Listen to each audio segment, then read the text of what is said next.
The guy was walking slowly in a dark tunnel. Suddenly, he noticed something. The guy was looking at the wall and didn't understand what was going on. He noticed that it was a female body part stuck in the wall. Meanwhile, a few days ago, the main character's name was Blam Dilmond, and next to it is the sacred sword that was given to him by the kingdom. 6 months ago, he killed the demon lord and saved the world, and everything was fine up to a certain point. Someone came up to the guy's house. He noticed it and listened. At the same moment, there was a knock on his door. Blam turned to the person who came to him and said that he didn't care about the encryption. He said that if he wanted to come in, then let him come in. The doors of the house opened immediately. A girl came in there and asked if he was Blam Dilmond. The guy was sitting on the bed and said that yes, it was him. Blam asked the girl what she needed. He said he didn't remember ordering anything. The girl told him not to play the fool. She said that he was once a great hero, and now he is an enemy of the kingdom. So ultimately, he has to die. It's the king's will. Now the kingdom's mercenaries are chasing him. The girl screamed at him to get ready to die. Blam thought that this was happening to him again. He turned away from the girl, took his sacred sword, and thought about how many times he had to do it. The girl asked Blam what he was doing. The guy pointed his sacred sword in the opposite direction from the girl and shouted for it to shine and pierce. The guy used a piercing spear of light. His sword shot straight at the wall. Everything immediately became dazzlingly bright. The guards who were behind the wall flew far away from where they were standing. The wall crumbled to pieces. The girl looked at Blam in surprise. She thought that everything had been destroyed in front of her eyes. And all those who came to kill him soared into the air. Blam struck a heroic pose and told the girl to drop by if she still wanted to fight him. But the girl was very angry and she shouted that she would kill him and called him a monster. She grabbed for her weapon. The girl swung her sword at him, but the guy was able to deflect the blow and take the sword away from the girl. The girl was shocked by this. The guy said, addressing the girl, that she has spirit but clearly lacks experience, and he stopped his sword right next to her face. The girl fell to the floor and looked at Blam with fear in her eyes. His sword stopped a few centimeters from her nose. She couldn't say a word. Blam told the girl that he had spent his whole life killing demons. He never cared if they were women or children. He was just following orders. The girl was very scared and, crawling back, asked him to wait. But the guy kept pointing the sword at her and telling her not to think that she would be able to beg him because she started it first. He said it wasn't his fault that they had switched places now. And now she's in a vulnerable position.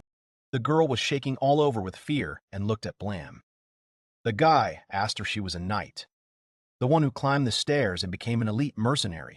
He looked at the girl intently and said that therefore, she had probably already prepared for her death, which was now inevitable. From a strong fright, the girl could not contain her emotions and began to cry. The guy looked at her in surprise. The girl began to have a strong tantrum. She couldn't help herself and wet herself out of fear. Blam looked at it and thought that she had done it in such a place. The guy didn't understand how it was possible to wet himself from such a thing. Blam slowly lowered his sword, and the girl looked at the guy in surprise. Her tears stopped. Blam thought that he didn't seem to be the same person anymore. The guy decided that he did not want to replenish the number of corpses. The guy turned back and noticed that because the girl was so shocked, she lost consciousness. He walked up to the huge hole that had formed in the wall and laughed a little. The guy said that just 6 months ago he fought the demon lord, but now he's bullying the girls and making them urinate. This is clearly not what a hero should be doing. Blam put his sword back in its case. He looked at his house and thought that they already know about this place. But this is not the main problem. He wondered what he should do now.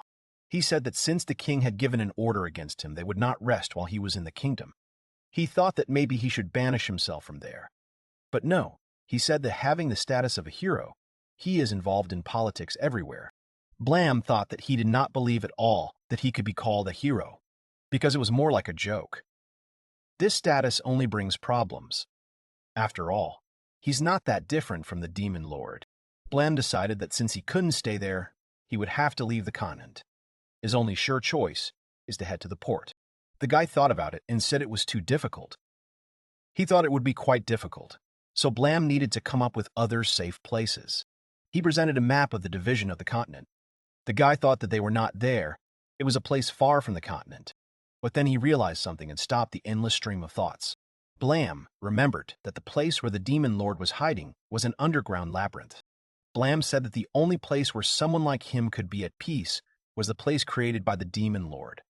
He said that even if it was sarcasm, it would be difficult to guess before that. The guy began to descend into the underground maze. He felt like he was being eaten.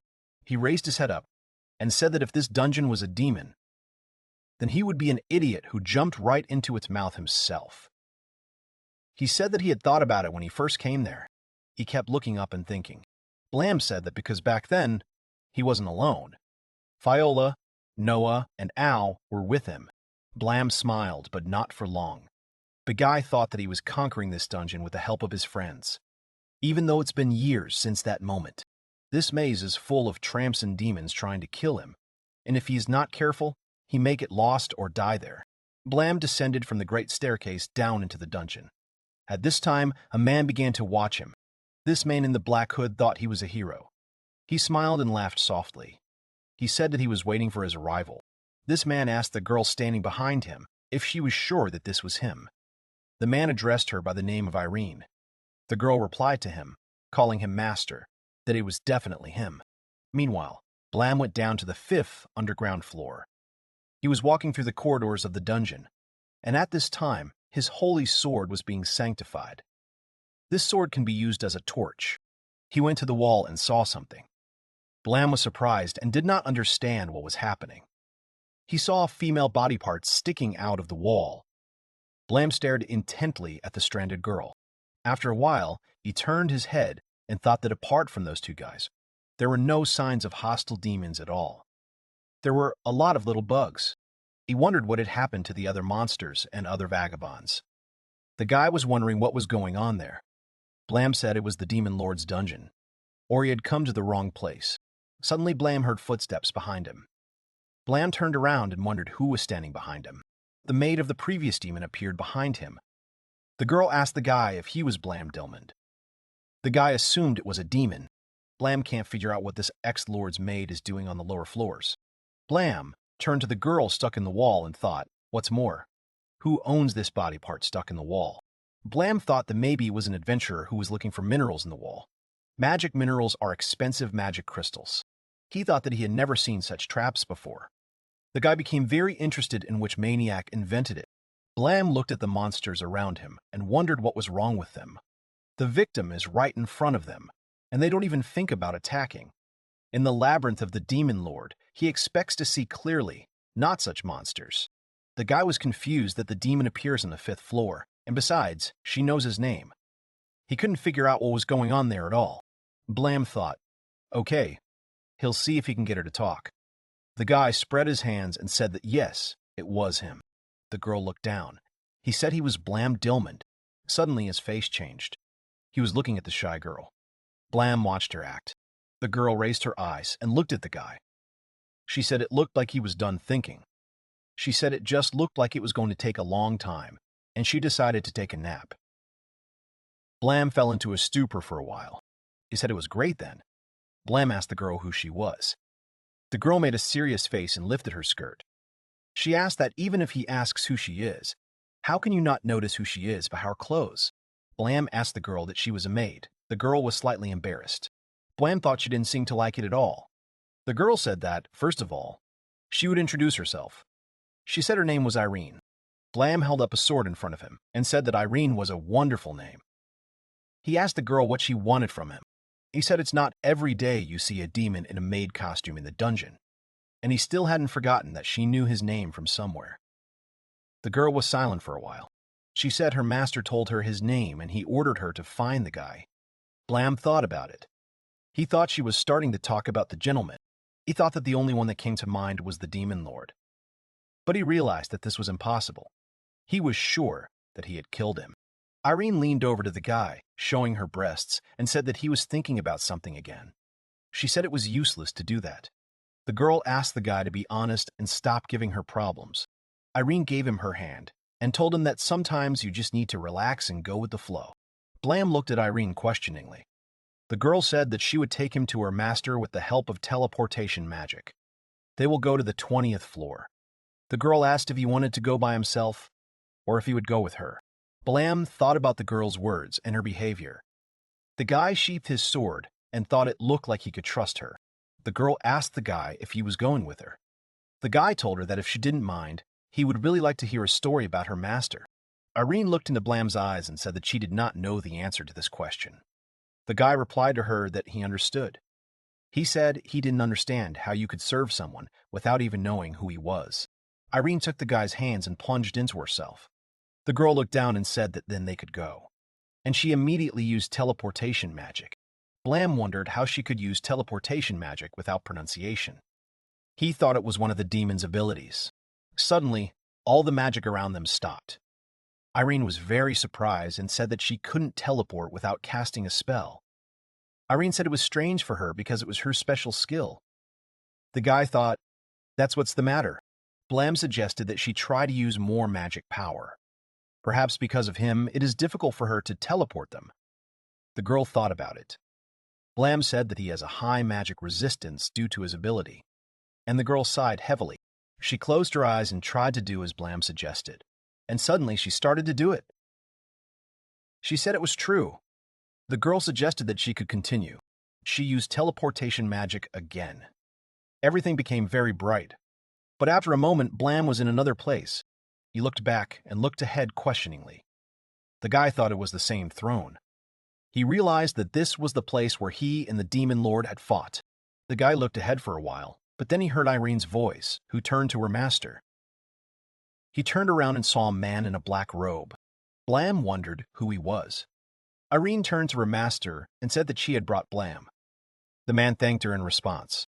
He turned to Blam and raised his hand in greeting. He greeted him and said that they had not seen each other for a long time. The man was wondering how Blam was doing. The guy was trying to figure out who was standing in front of him. Suddenly, he understood and thought that this voice was familiar to him. A moment later, the man in the black robe took off his hood, and it turned out to be his acquaintance. Blam asked in surprise if he was El. The guy replied that it was him. It was Elva Arcanum Royce. This is his former partner, the court magician of the Sabak Empire, who helped him fight against the demon lord. This is his best friend. After a while, they sat down on a large table and started drinking tea. Al asked Blam that it looked like he was still wielding the holy sword, and he laughed. The guy replied to him that even if the demon lord had been gone for a long time, it could be said that he had become something that he could not give up. Al smiled at him and told him that this was the reason why he couldn't return it to the royal treasury, because of this and because of that old man. He added that everyone thinks he's a villain. Blam understood everything, and he said that's why it had to end this way. Al was silent for a while, and then said that he would like things to be different too. He said the Empire was chasing him, and he had no choice but to hide there. He added that it looks like Blam went through the same situation. Blam thought that he had always been calm and reasonable, but then extraordinary circumstances occurred. Al asked Blam if he was serious. He laughed and said that no one could have known that a threesome with the Empress and the Princess would cause such a resonance. Blam thought that it was not an emergency, but an emergency desire. But thanks to this, they were able to meet again in that dungeon where the sun never shines. Meanwhile, on the 23rd floor of the Demon Lord's dungeon, in Al's private room, there were little monsters flying around in Al's room. The guy approached them and asked him to be careful and eat more slowly. Blam thought that these little demons were demons. Al told him that was true. He said he uses them like carrier pigeons. Al asked the guy if they were cute, but Blam told him that they were chewing it. The guy was scared if El was okay. El said that everything was fine. It doesn't hurt, and they're not poisonous. Al suggested that his friend change the subject. He asked Blam what he planned to do next. The guy leaned on the bed and said he was looking for shelter, and that's why he came to this place. Al thought about it and said that, to be honest, with what is happening now, he understands everything. He said it meant he didn't have a specific goal. Al added that then, it might just be perfect. Al turned to Blam, spread his arms, and said that this place was unattainable for both the Empire and the Kingdom. He shouted that they would create their own paradise there. Blam was sitting on the couch and laughing.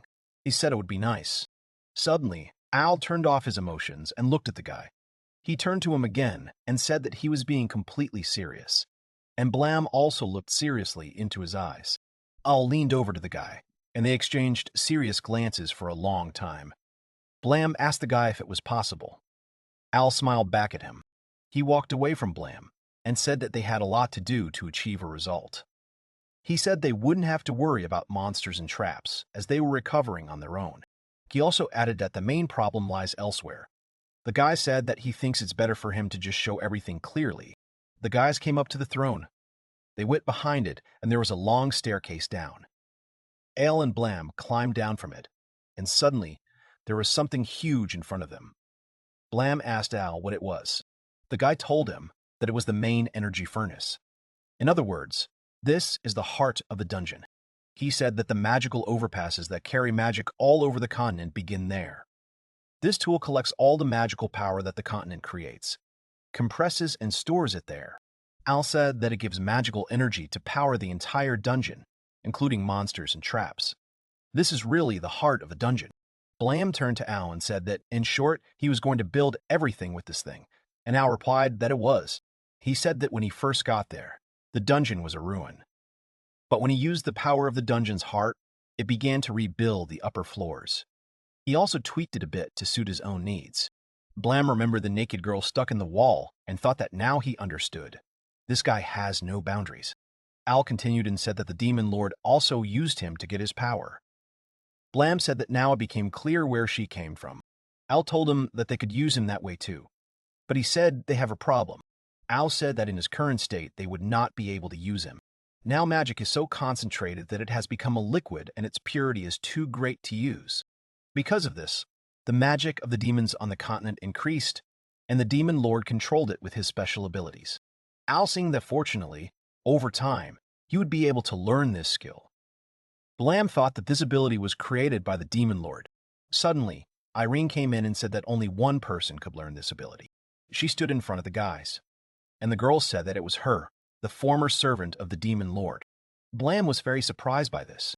Al asked Irene if she had any problems, but the girl told him not to talk to her like that.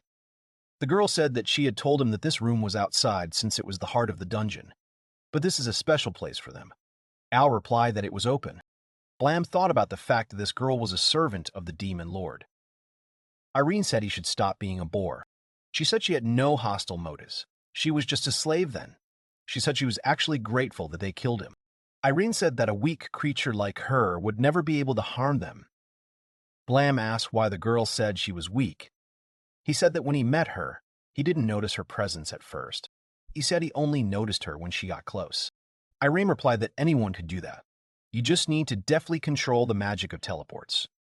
Blam thought that even if she was adept at teleportation, he could sense that something was wrong there. Irene asked what she was talking about. The girl remembered and said that even if she learns the ability, she won't be able to use it. Al said because this magic was created by the demon lord. He said that he would have to make some preparations first, so that he could use it. Blam thought about their words. He thought that this magic was actually evil. Then they will need negative feelings to use it. Blam asked what Al had said about negative feelings. Al told him that yes, it was an integral part of the spell. He said that such things are mandatory, because this ability is worthy only of a demon lord. He held out his hand in front of him and said that feelings have energy, especially when they talk about magic. Al said that the demon lord knew this and therefore created this ability and this dungeon in order to be able to obtain a large amount of magical minerals. The guy said that he seduced people with their help and caught them in his traps. He did this in order to then cause fear and despair in them. Thereby he received negative emotions, which he used to restore energy in the heart of the dungeon. Then he sprayed negative energy on the ground and it reached all the monsters on the continent, causing even more confusion and fear in the hearts of people. Al showed the drawings and said that then, they create magical minerals again and repeat the cycle indefinitely. Al smiled and said, seriously, he created the perfect scheme, and no one noticed. He was well aware of people's greed. Blam also smiled and said that in other words, the fact that humans existed gave him the power he used to become a demon lord. He said it was unpleasant to think that they had been used by him and hadn't even noticed it. El replied that if it wasn't for the power of the holy sword, both sides would have fought forever without losing their strength. The fact that he has the ability to make this artifact his own, and the fact that people's minds have not changed at all since the death of the demon lord. It was as if everything had been prepared to fall into his hands. He said that was the reason he was there, in search of this beautiful material. Al looked up and said that if he could repeat everything correctly, he would get his own paradise. Blam looked at Al seriously. El pointed at him and said that if he and his holy sword joined him, then he could get his own eternal sword. He held out his hand to Blam and asked if it wasn't wonderful. Blam squeezed his hand and said that if they followed this plan, wouldn't they become the same as the Dragon Lord? Blam also extended his hand to him. Al asked if Blam thought he was trying to do the same thing as the Demon Lord. He said that then, after shaking hands, they would sign a contract. If he ever feels that he is doing something wrong, he will die immediately. Blam thought about it. Al said that if they figured it out, then they could start solving the problem. Blam smiled at the guy. Blam thought that he had never doubted him. Besides, he thinks it will be fun to follow his plan. And so the guy shook hands and Blam said that it was good. He was with him. The world had never been kind to him anyway. Al said their contract was done. They are now officially partners. Blam slept with Irene that evening. It was a gift from evil. He encourages those who are honest with him. She was like an incentive for him and his holy sword to stay by his side. This guy is seriously prepared for any situation. With this kind of encouragement, the guy thinks he made the right decision. This little girl's name is Irene Crown. She is an expert in the field of teleportation magic. That's why she spent her whole life in prison. After becoming a slave to the Demon Lord, she thought that she would finally be free. But he always kept her close. One day, the hero defeated the Demon Lord and she became free. It so happened that without the Demon Lord's magic, Irene lost the ability to teleport to the demon world. The girl did not know at all what to do. After that, she just sat in the corner of the Demon Lord's estate. One day, someone came there. It turned out that it was a magician who helped the hero. She thought he had come back to kill her, but he didn't kill the girl. But on the contrary, he wanted to negotiate with her. The day came when Irene was after a long rest. She got up and rubbed her eyes after sleeping. She thought she understood everything. She slept with Blam yesterday. It was not only so that the gentleman could gain her trust, but she also wanted to be with Blam. He is a hero. She thought that her body was all she had, and she offered herself to him of her own free will. The guy took advantage of this, among other things. Irene thought that because of this, she spent a wonderful night with him. For her, Blam is not like Al. It was her decision to try such a relationship with him, and the girl was pleased with that. Irene thought that since she had never experienced anything like this, especially with such interesting people. After a while, El and Blam met at the throne. Al put his hand to his chest and said he swore. Blam thought it was some kind of ritual of the Savak Empire. Al looked down and said that he was Elva Arcanum Royce. He vowed never to create conflicts with Irene Crown. He also remembered about the protective mechanisms used in the dungeon, and said that they would be executed in a form that he would find acceptable. Blam listened to his friend and smiled at him. He put his hand to his head and said that then he, Blam Dilmond, accepts this contract. All was surprised and thought it was an imperial greeting. Blam said he swears that as long as he keeps his word, his sword will never touch his neck. The guys looked at each other seriously. Despite the seriousness of the moment, after a moment they laughed. Al turned to Blam and said it was almost like the first time they were there. Blam was laughing too, and remembered that Al had said he wanted to do it before the Demon Lord's fight. Al kept laughing and said it was different now. He couldn't make mistakes, just like back then. It's like they're fighting over a prostitute and the one who moves first loses. Because of these words, they laugh even more from this. At this time, Irene was watching them. Blam said that only they can take everything so seriously to sign a contract. Laughing, Al asked if he had signed the contract in the end. Looking at the guys, Irene thought that there was definitely something wrong with them. The girl came closer to them, and Al said that now that they were all gathered, they would move on to the next question. Al said that to make it clear to everyone, their goal is to provide them with a comfortable and safe stay. Blam said they should still be prepared for any possible attack. Al agreed with the guy and said it was true. He put his hand to his chest and added that the Empire was looking for him, and Blama was chasing the kingdom. The guys noted that no one is looking for Irene, but they will start by saying that she is a demon, so she's an enemy to them. That is why protective mechanisms are necessary for their own safe living. The only problem is that the dungeon has not fully recovered, and it must be powerful enough to keep out such powerful guys as Viola and Noah. Al said it would take more negative energy. Suddenly, his demon flew up to the guy and tried to shout at the owner. He said that the invasion had begun. They were attacked by a female ninja. Al said it wasn't a good time at all. But still, the guy corrected himself and decided that it was not bad. Al turned to Blam and said he had good news. He thinks it's time to show him what they have to do. Al laughed a little and said that he would show him the real horrors of this dungeon. Blam thought he had a bad feeling. The guys went to the 7th floor of the dungeon. There was a hole in the ceiling, and a girl fell through it. She touched her head and said she had made a mistake. The girl said she never thought she would fall into such a trap. This girl was a self-proclaimed adventurer. Her name was Renzinik. She got upset and said that this floor was probably too difficult for her. She realized that she needed to be more careful, coming to such a deep place for the first time. Meanwhile, the guy stood near the big hole and looked at the girl. Blam asked if it was a victim. Al replied to him that it was true. They would use such intruders to accumulate negative energy for their dungeon. Blam asked exactly how they would do it. Al told him that there was a method of the Demon Lord, just to kill them all. Al said that this method is absolutely absurd and generally ineffective.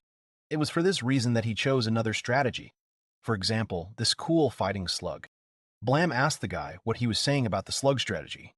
Al told him that it was. This slug can't kill, and it's also a special kind. It likes dirt and sweat. Al shouted that they were starting their plan. He put the slug pot over the hole and turned it over. The slug fell out to the last drop. Suddenly, the girl started screaming from this. The girl was already sitting completely in the tub. She looked at her body carefully and thought that she had mucus on her. Suddenly, the girl seemed to feel something in her underwear.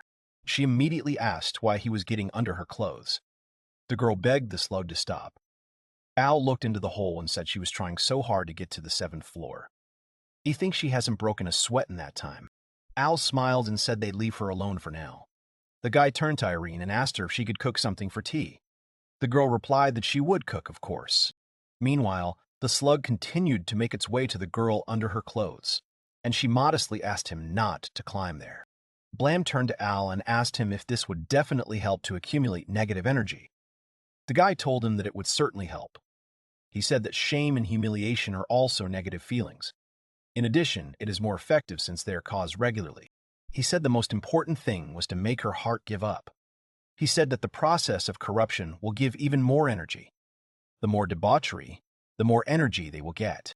The guys looked at the girl carefully and noticed that the slug was slowly absorbing everything it liked. He slowly dominates her, making this humiliation a long and wonderful process. He wins her heart through humiliation and shame. Meanwhile, the girl kept asking the slug to stop. Al said that it would certainly take longer than if they used the Demon Lord's method, but the amount of energy released would undoubtedly be greater. After a while, the slug continued its work, and the girl all the while asked him to stop. She said she couldn't stand all these things that had been done to her anymore. Suddenly, the girl screamed violently. Al found a small box, and he said that after all this, he keeps the negative energy inside this magic box. That's how he gets magical energy. The guy saw that a lot of energy had gathered in the box, and he said that it looked like she had experienced a lot of shame and shame. Al closed the box and sealed the energy in it. The guy asked Blam what his impressions were, and he also said that he wouldn't have to clean up the corpses. Al cheerfully said that he had always dreamed of such a place. He said, smiling, that it was an erotic dungeon. Upon hearing this, everyone was shocked. Meanwhile, Blam exhaled. He thought he was right about something. The fewer corpses, the better. Meanwhile, a new girl was trapped in the dungeon. It was the warrior Helda Lawrence. Demons kissed her breasts, and she suffered from it because she was very ashamed. Helda could no longer bear this shame, and the girl fell unconscious. Al turned to the demons and said that they had done a good job, and he called them babies. The guy approached the girl and opened a box for taking negative energy. It's been about 10 days since he came to the dungeon. Right now, he is also learning how to collect magical negative energy from uninvited guests, and he is starting to get used to living there. Blam picked up the girl and said that he would take this girl back to the entrance. He was followed by Irene, who said she was too bored. The sad-faced girl said she was joking. She suggested that the guy go ahead and do it, even if it's boring. Al joked that he had assumed the title of a former hero living in a dungeon, but he was wondering what he was doing there at all. Blam told the girl that, of course. Irene said that yes, she uses teleportation, and at the same moment, the girl used the magical teleportation ability. They found themselves on the 25th floor in the dining room. Al was holding fresh pastries in his hands, and he told Blam and Irene that it was a good job. He said that he had just prepared everything for dinner. They're having a feast today because they were able to replenish his supply of ingredients. Blam asked the guy what it meant to replenish. He remembered and said that with the magic crystals they had collected there, they didn't need to buy anything. Al told him that was true. As soon as Blam started eating the food, Al turned to him and said that he was doing it wrong. Al said he needed to wash his hands first. He should also say thank you for the food. Irene thought he was just like his mother, and after a while, the plates became empty. Blam sprawled in a chair and said he had eaten too much. The guy thanked Al. Al turned to him and said, "You're welcome." There was a box next to Blam, and Al noticed it. The guy turned to Blam and asked him how their work was going and if everything was going smoothly. Blam thought about it and picked up the box. He opened it and said, "That's what they got." Al was shocked by what he saw. He threw all the plates and shouted that it was amazing. The guy said that he had exceeded all his expectations. With this, they will be able to process more magical energy. Irene caught all the plates, and Al said that it was fine. Then let them take advantage of this opportunity immediately. They should level up immediately. Blam, with a serious face, asked what level increase he was talking about. Al told him that wasn't it obvious. Meanwhile, several people were climbing the stairs of the dungeon. They passed to its corridors, and at the same time, Al stood near the magic ball and said, "Evil in the midst of darkness. Power among the reckless gods. His victim is there. Let him eat it. He gives it all to him. Anyway, let him stay with him. Immaculate creations. Naive creatures. Innocent creatures. Outstanding creatures, may they color them all in endless darkness. And let the darkness come to them." Immediately, the energy furnace began to turn black. Al turned to Blam and said it would have taken about 2 months, but thanks to Blam, they were able to accumulate it all at once. Blam replied to him that he had taken on an ominous color. The guy asked if he really should use it. Ale asked that he was asking him if pure and beautiful magic was suitable for vulgar people. And yes, if the magic power is at least slightly corrupted, then he will not be able to process it. Blam replied that it was clear to him. He asked all how much more they needed to do to turn this dungeon into a paradise. The guy replied that so far, as long as they continue to rebuild, and this place will become a paradise. The percentage of traps that don't work is terrible on the 20th floor and those next to it. With this, they can fix everything. Suddenly, Al felt dizzy and fell right into Blam's arms. Al smiled, looked at Blam and started apologizing to him. He said that yesterday he was obsessed about the erotic trap, so he didn't sleep very well. The guy was looking at Al, but then he abruptly turned his gaze away. Blam thought it was a skill created by the Demon Lord, and of course, there is a risk when you use it. But there's no way a magician of Al's level wouldn't know that. Moreover, he said that he wanted to turn this dungeon into a paradise. Blam held Al and told him he was hopeless. He asked the guy if he could help him, and Al thanked him for his help. Blam wondered why someone who is basically a hedonist would go so far. He doesn't know if that threesome is true or not, but he doesn't think the Empire will bother and pursue him just like that. He thought something else was going on. At least as a mage serving the Empire, he wouldn't run away for no reason. Blam said that, well, he hoped he would reward him well for that. Al laughed and told him not to be too hard on him. Blam paid attention to the teleporter. Suddenly, Irene appeared not far from them, and she began to shout Mr. Blam's name loudly. She started running to the guys and said that she had received a report from the guard saying that the violators had committed. The girl saw that Al was hanging on Blam's arms. She asked her master if he was all right and if he was feeling well. Al told her that, yes, everything was fine. She can keep telling them about the report. The girl remembered what she had said about the uninvited guests. She said it looked like they had come for more than just magic materials. At that moment, the uninvited guest used magic and asked the flame to rise and turn her sword scarlet. Fury. Baspada. At the same moment, the angry dogs quickly ran towards their target. The demons of the upper floors crumble with a single blow. They reached the 10th underground floor without even noticing. The girl said that, as expected from Katlia. Katlia turned to Torre and said that whenever they were on a mission, she should call her commander, and the girl immediately apologized to her. But despite this, Katlia smiled and thanked her too. She also said that because she admires her, it makes her happy. And she said that then again, Forb, Heaa, Davneria Kate. Katlia said let them defeat the hero, and the girls supported her. Meanwhile, the uninvited guests were moving around the 13th floor of the dungeon. The girls are walking through the corridors there. The low-ranking knight of the Kityu Kingdom, Mia Curtis, said that to be honest, the dedicated sword of the elder sister is simply amazing. Kate Lin Fa, a low, far-ranking knight of the Kingdom of Kit, said that she had already told her that it was called an enchanted sword. She asked if she was tired of making the same mistake 100 times in a row. And Mia answered her, "It's a careless sword." But Kate got angry and said it was wrong. She asked what it was all about. She added that if she couldn't remember his name, then just let her just call him Magic Sword. And Mia asked if the enchanted sword wasn't cooler. Kate screamed again that she was saying the wrong thing. The girl reminded me that the sword is enchanted. Meanwhile, Tora Gastoria, a low, foff, arc-ranking knight of the Kingdom of Kit, could no longer listen to them. She exhaled and asked the girls to calm down. She said that their target is the hero who stole the holy sword, in case they suddenly forgot. So let them be more careful. Kitela Ryak, a high-vorped, ranking knight of the Kingdom of Kit, asked Tora if it was not wonderful. She said that despite the fact that they were assigned to perform a dangerous task, let them remain calm.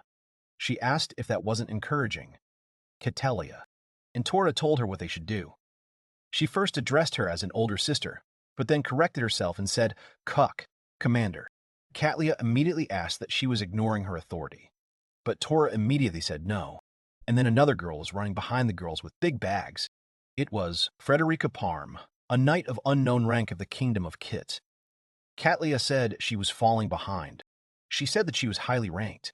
But before she could finish, she immediately corrected herself and said that no, it wasn't true. And she laughed at the girl. The girl said that Frederick couldn't kill Blam, and she was demoted to a low-ranking knight. She said she had almost forgotten about it.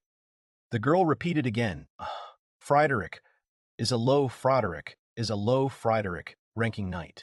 She also said that, moreover, she had received punishment, and she wanted to become her companion to atone for her guilt. Frederica thought about her pretentious tone, but the girl admitted that she was right. Not only did she fail the mission, she let her subordinates die. She's the only survivor. And her family was right. She is a member of the House of Palms, so she must erase this shame from herself. And she resolutely thought that she would definitely get the head of the traitor Blam. She will restore her. No, the honor of her family's home. Frederica followed Katlia and thought that she would show her. Meanwhile, the demon was watching the girls. He was transmitting through his eye the picture that Alan Blam had seen. Blam said it was the armor of the Night Kingdom. He said that before he got there, he spent the night in Henkel, and he planned to stay in the same house without attracting too much attention. But someone sniffed it out. Al said it was possible. Well, there was nothing to be done. In addition, by doing his job, he can turn this small disadvantage into a benefit. And the guy asked, holding out the box, if this was true. Blam took the box. He said that, of course, and called him a partner. He said that from now on, he would not let anyone take anything away from him. Blam remembered the suffering Al. He asked that he seemed to be doing much better, but was he really okay? Blam said he would go extract some negative energy from them. Blam said that, and in vain they are not proud warriors. If he paints them with shame, then the furnace with magical energy will undoubtedly turn black. And Al said he liked it. It's going to be wonderful. But then, without too much fuss, he said that with the traps they got from the ritual earlier, he offered to catch some victims. Blam laughed in his head and thought that he shouldn't worry about anything anymore. After all, it's definitely Al. Meanwhile, once again the 13th underground floor. Katlia asked Friedrich what she was playing at. The girl was sitting on a wooden trap and twitching. Her legs were gripped and secured. She thought it was her honor. Katlia looked at the girl and asked if she was serious. She said that as soon as she left her in the vanguard, she immediately fell into a trap. She has no words. And Katlia thought she was the one who brought her to him, though. She thought that she had forced her to carry the luggage of 5 people, provoking her with words so that she would be impatient, and then forced her to be their vanguard in this shattered state of mind. Well, with all this, of course, something like this will happen. Kate and Mia stood and watched Friedrich, and Mia told her not to stretch her legs, and Kate supported her, saying that it was true. Katlia saw the guidance and turned to Ara and told her that it seemed they could bring her back to reality if they splashed water on her. But even so, they will waste their supplies. So she'll have to wet herself. And the girl continued to sit on the trap, and she said that she would never do it. And then Mia came up to her and told her to do it already, because they didn't have time anyway, and she demanded that she get off quickly. Mia hit the trap and told her to do it. Mia continued to hit the trap, and Friederike suffered and said that she was shaking. Meanwhile, Katlia was watching this and thought it served her right. She thought that she was just a girl who had achieved a high position thanks to her family. At least that way, she'll know her place. Katlia leaned against the wall. She thought that at least according to the information they received in Hinkle, the nature of the dungeon seems to have changed from murder to humiliation. And it seemed to be true. Most likely, the dungeon ruler has returned. Katlia doesn't know if it was Blam or not, but there is no doubt that the ruler is a human being. Moreover, he must be a sadist, just like her. Katlia thought that otherwise, he wouldn't have come up with traps just to humiliate a person. At this time, Tora was watching and observing Katlia. The girl thought that the murder of Blam was in case of success of this mission, issued by His Majesty's command. The eldest sister will become the first female leader of the knightly order, and it will no longer be just a dream. With that said, even at such an important time, she still allows her predatory fetishes to arise. And so Tora ran to Ara and realized that there was no other way. She took a bottle of water and thought that for the sake of this mission, and also for the sake of the older sister, and in the same second, she watered the trap so that it would free the girl. Everyone was shocked by this, and only Katlia looked on with a sad face. Tora stood in front of Katlia and, turning to the commander, told her, "Whoa, Aki, with all due respect, she doesn't think they have enough time for such things in such a situation. And even the fighting power of Palm, a low-ranking knight, will be useful. And if she gets even more exhausted," Katlia told her it was Tora. She asked that she knew that she was an indispensable knight for her. However, she said that like in chess, no one wants to have a piece that will jump around and do whatever it wants. And Katlia asked Tora if she didn't agree, and then the girls looked at each other. The other girls were also watching them. Katlia said she shouldn't worry. Even if she always hated the boomerang rule, if it's none other than her, Katlia said she must have done it for her. So she forgives her, but only this time. And Tora exhaled with a sad face. Ara came up to her and hesitantly said that to her, due to her mistake, the girl did not have time to finish, and Tora asked her not to worry about it. The girl said she didn't do it for her, but Ara told her that it didn't change the fact that she had helped her, and she asked me to accept her gratitude. Tora turned and looked at Friedrich. Katlia said, "Okay, let them go, both of them." She asked them to hurry up and get ready, but at the same moment, Blam came up to the girls. He asked them that the macaw had already played enough with the horse, and all the girls looked at him carefully. Blam began to come out of the darkness. Katlia asked him who he was. Friederike replied that it was Blam Dilmond, and this is from Blam's memories. There was a rabbit in front of him. The man turned to Blam and told him to kill him, but the guy hesitantly said that he didn't want to do it. These were memories from Blam's unknown past.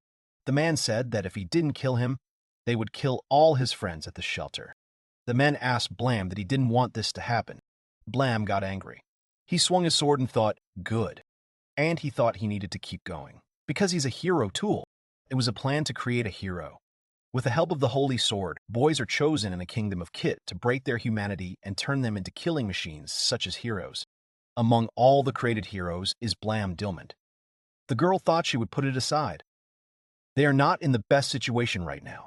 In the third place, the evil knight Katlia wished. In fourth place, the Torah is too serious. In sixth place is a busty monster. In fifth place is the fool Mia. In second place is the fool Mia. In second place is a red 4-Pachak hard warrior. And in the first place is the former hero Blam. Friederich shouted at the guy to stop and asked him why he was running away. She said there was no way she would let him escape, and the other girls ran after them. Mia asked what the hell Blam was planning. As soon as he appeared in front of them, he ran away. Kate said she must have meant Blam Dilmond. She said he was probably just afraid to fight against the five of them. Tora said no. If that was the case, he wouldn't have shown up to them in the beginning. Katlia said he was probably trying to lure them in. In any case, he clearly underestimates them. Although this bloodlust and frightening aura, she thought she had a feeling that if she was distracted, he would easily kill her. She was ready for this when she entered the dungeon. But his hero title is not just for show. She thought that this did not mean that she had no chance of winning at all. After all, she has an enchanted sword, and looking at the girls, she said that all these shields. At this time, the guy was running away from the girls. But then Irene appeared in his pendant and asked him if he had a second. She said that this intermittent voice is a magical instrument that transmits the signals of the speakers on a reciprocal basis. In other words, something similar to a phone. Al took the pendant and asked what it was. He was wondering if he had done everything right. He said yes. About the warrior, Al said that using traps to catch them was too much trouble, because he knew that he could always use his power. As he said, his hobby is making erotic traps. It's not related to his job, so he can collect negative magical energy in his own way. And Blam thought about it, but then he turned to Al and said that he was a sword designed to kill the demon lord. But he knows he was able to fulfill this duty thanks to his help. He said that the credo is to kill the enemy and then ask questions long ago in the past. And that's what he means. And then they simultaneously said that as long as there is life and hope, the fewer corpses, the better. Blam said this has always been his prize motto, but the guy asked him to shut up, and so Aura runs after Blam. The girl thought that she had come there to take revenge, but that was not all. She thought that the harm caused by the monsters had decreased and the war against the Empire was currently in the process of being settled. She thought that if society found out that the hero was opposing the royal family, it would only lead to chaos. For the sake of the kingdom, for the sake of the people, as a knight and as a member of the House of Palms, she must solve these problems at all costs. But then Blam stopped in place. Aura stood in front of him. She said Blam Dilmond. The guy thought that it seemed to him that he had already seen this red-haired girl somewhere. The girl took a step forward. Katlia said that's right. They're done playing tag. Mia furiously said that he was a cowardly ass who kept running away from them. And Kate supported her in this. Katlia told the guy she thinks he's a great patriot, Mr. Hero. Era couldn't figure out what was going on with his eyes. Blam laughed and said he was a hero. Aura thought that the guy who once saved the world, the guy who used to be everyone's hope. She couldn't understand why his eyes were full of disappointment. The girl looked at him carefully. Blam smiled. He said that no one cares about things from the past. The guy said it was more important how they were going to get through the difficulties. He suggested that they move on to the next phase immediately. The guy asked if they agreed. Katlia thought that maybe it was a trap, and the guy jumped away from the girls. Suddenly, monsters appeared from the floor right next to the girls. They couldn't figure out what it was. Maybe it's a trap. Blam replied to them that it was true. These were magical creatures that could feel victims by touch. It seems to him that if they don't touch them, then nothing will happen. But if they touch them, they will wake up, and they will eat them. He said that as soon as they were eaten, they were just plants, so they just absorbed the liquid. And since they have neither fangs nor claws, they will tear apart their bodies or suck out their blood. He said that one way or another would it be able to eat them. Mia was completely stunned. Kate said that means it could be all bodily fluids. Tora assumed that such as sweat, tears. All the girls were shocked, and Blam told them that it was true. This thing will be the subject of their shameful experience. But he said that, however, he is not a demon. The guy thought it was a great reaction. He's betting that Al will be very happy. He said it wasn't that it could be avoided. He knows that they are just following orders that are difficult to contradict. So if they forget all this and go home without revealing his whereabouts, then Katlia kicked Friedreich so that she flew away. Everyone except Mia and Kate were very shocked by this. She threw Friedreich into a desperate situation. The girl turned to Katlia and shouted her name with all her resentment. Friedreich was swallowed up by a sea of tentacles. The girl was trying to escape somehow. She screamed at him not to touch her, and for him to stop. She asked me not to get under her clothes, and now the tentacles have completely enveloped the girls. Katlia said it was as she thought. It's just a plant without intelligence. It is like a plant reaching for the light, As long as there's a bait in front of it, it will go to it no matter what, leaving a gap. The guy made a serious face. Katlia said that it was fine. They went. She said that a low-ranked knight sacrificed herself for their survival. It would be indecent if they wasted this opportunity. Mia said that as expected from Katlia. But suddenly, Tora called her sister. She said it didn't matter how she looked at it.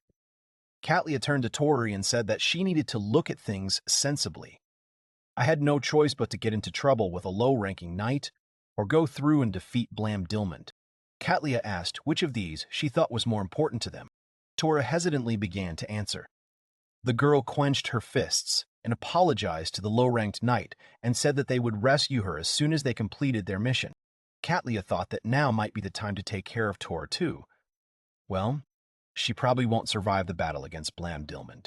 Katlia turned to Blam and asked if he would finally keep her company this time. The guy thought that the last thing she could do was work and die for her. The guy told her that he didn't like it. He said they were doing business just like those bastards from the royal capital. He said he was sick of it. Katlia said, God, he's a hero, and he talks like a baby. She said it was so unexpectedly sweet, and she likes this childishness. But then Blam told her to shut up. He began to draw his magic sword. Katlia thought that here he was. The guy started running at the girl, and he said it was her malice. But the girl stood calmly and smiled. The guy looked at the girl questioningly. The other girls also took out their swords, and Mia said that she would not let him go to Katlia. And the girl called him Blam Dilmond. Then Kate turned to Mia and told her that she was a fool. She said she told you his name was Blam Dilmond. Kate began to speak magic words. All light. May he become her sword, strong as a mighty army. Blam was looking at the girls intently. He swung at them with all his might. Mia and Kate flew away from such a blow. Katlia shouted, Maya, Kate. She thought it was impossible. He defeated them with one blow. Katlia pronounced, O, Akas, Furia Spada. And her sword changed. Blam laughed and said, Ah, an enchanted sword. There is no one in the whale who can own it except Katlia Ryak. The girl laughed a little and told him that the hero Blam knows about her. It's an honor for her. The guy looked at the girls angrily. Katlia said that yes, he was right. She was Katlia Ryak. She screamed that she was the woman who would kill him. But Blam told her that he understood. But then, Tora also ran at him and swung her sword. The guy thought that the people who decided to kill him were not so bad. He took a step forward and was able to deflect her blow. He kicked his knee right into the girl's stomach. Blam said that with this sword, he could destroy that terrible trap. She asked Katlia that it was not for him to talk about it, but why he was using that red-haired woman as bait. Katlia swung and said there was no particular reason. She said she just didn't want her sword to touch that dirty thing. And the guy glared at the girl. The guy said, Ugh, oh, light obstacle, sacred sword of clarity. The girl looked at her sword in surprise and thought that the power of the enchanted sword was dispelled by this light. Blam and Katlia moved away from each other. The girl thought that this was the power of the sacred sword, and they stared at each other for a while longer. Meanwhile, Irene brought tea to Al. The girl said he was pretty hot. Al said that Blam's disease had reappeared. The girl asked him what he had said about the disease, and the guy agreed. He said that they made a hero out of him and forced him to fight the demon lord. He was made a kind of sacrifice to save humanity, so for him to act like them is unforgivable. Al said he calls it the syndrome of not being able to leave victims in trouble, and the girl looked at the guy seriously. Meanwhile, Blam said that, to be honest, he was really worried.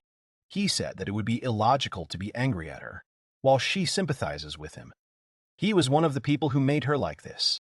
He remembered that the girl had said that she just didn't want her cool sword to touch that dirty thing. And the guy said that, however, what she said made everything clear. He said it was illogical, but even so, it annoyed him. Therefore, for fun, he would make her cry. Friederike thought about what was going on there. The girl assumed that this man was unhappy with the way she was treated. She thought he was doing this for the sake of his enemy, but she wondered why. Meanwhile, the tentacles continued to make their way to different places of the girl. The girl thought it was an enemy. In that case, so who sacrificed to her? The girl could not understand that the one who did this was her ally, but she knew she couldn't think anymore. She doesn't understand anything. That's all. Meanwhile, their battle continued. Blam thought about why he should be thinking about it right now. The girls were serious about attacking the guy. Ale and Irene were watching this battle. The guy, holding a cup of tea in his hand, said that their commander didn't seem to be that bad.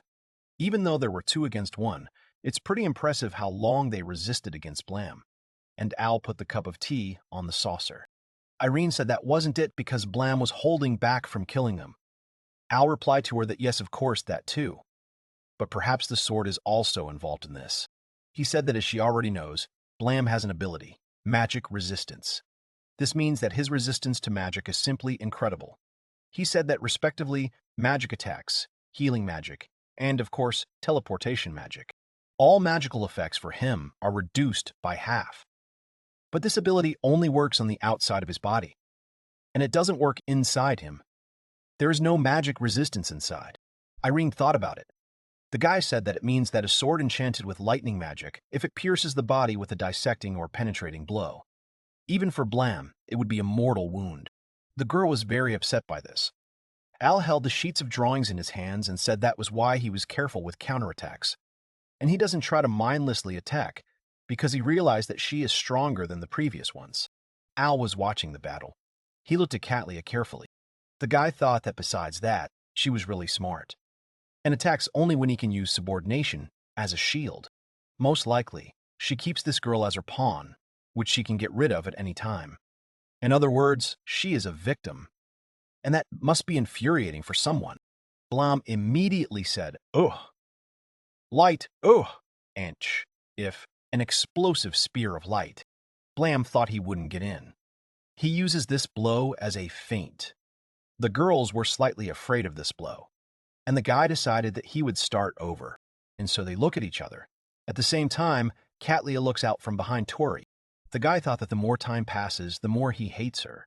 He thought that yes, damn, it might be stupid, but he decided. He's not going to kill this stubborn girl. He decided that he would only hit that evil woman and wipe that smirk off her face. The guy was getting ready to hit. At this time, Katlia thought that Blam was better than she thought. It seems to her that they have the advantage now, but it's better not to delay it. She realized that the enchanted sword deals strong attacks, but because of this, it quickly loses its strength. And she doesn't know how long he'll last. She thought maybe now was the time to do it. And then Blam and Tora began to fight together. Blam thought he was curious that Katlia wasn't attacking. The guy assumed that she was up to something. At this time, the girl was standing behind the Tora. The guy saw that Katlia was using magic. He thought that she was gathering the power of the sword at its tip. And then he thought, not that. And then Katlia smiled maliciously. She thought that this was her secret weapon. It allowed her to shoot magical energy with which she enchanted the sword. She shouted, "So, IOAA. Explosive descent. Let them both die." Hearing this, Tora turned and looked at Katlia. She asked with hope in her eyes how this was possible. This can't be happening. But Blam took advantage of this moment, and she hit Tora and she flew away. Katlia shouted that this was how far he was willing to go. But then the guy noticed that something was flying towards him, and he was immediately struck by a magical blow. Katlia laughed and thought he was caught. Al was looking at it, and he said this could be the end. Irene looked at it sadly. She clenched her hands in fear. The girl was worried about Blam, and the guy remembered again how a man stood over him and said that the demon lord was a master of magic. If he dies from magic of this level, then he is useless. They continue. They are not allowed to stop until the sword is ready. The guy was in pain, just like muscles grow from exertion. Magic resistance also increases when magic is applied to someone. Except those bastards did it to him, using magic to almost kill him, and then to heal him again. They did it every day, thousands of them, tens of thousands of times. The man looked at Blam with hatred. Meanwhile, Blam and Katlia exchanged glances. Blam started to get up and said it was a curse. It hurt. Al and Irene smiled at this. Al said that it seemed to him that the enchanted sword had not released enough energy. It's not enough to defeat their Blam.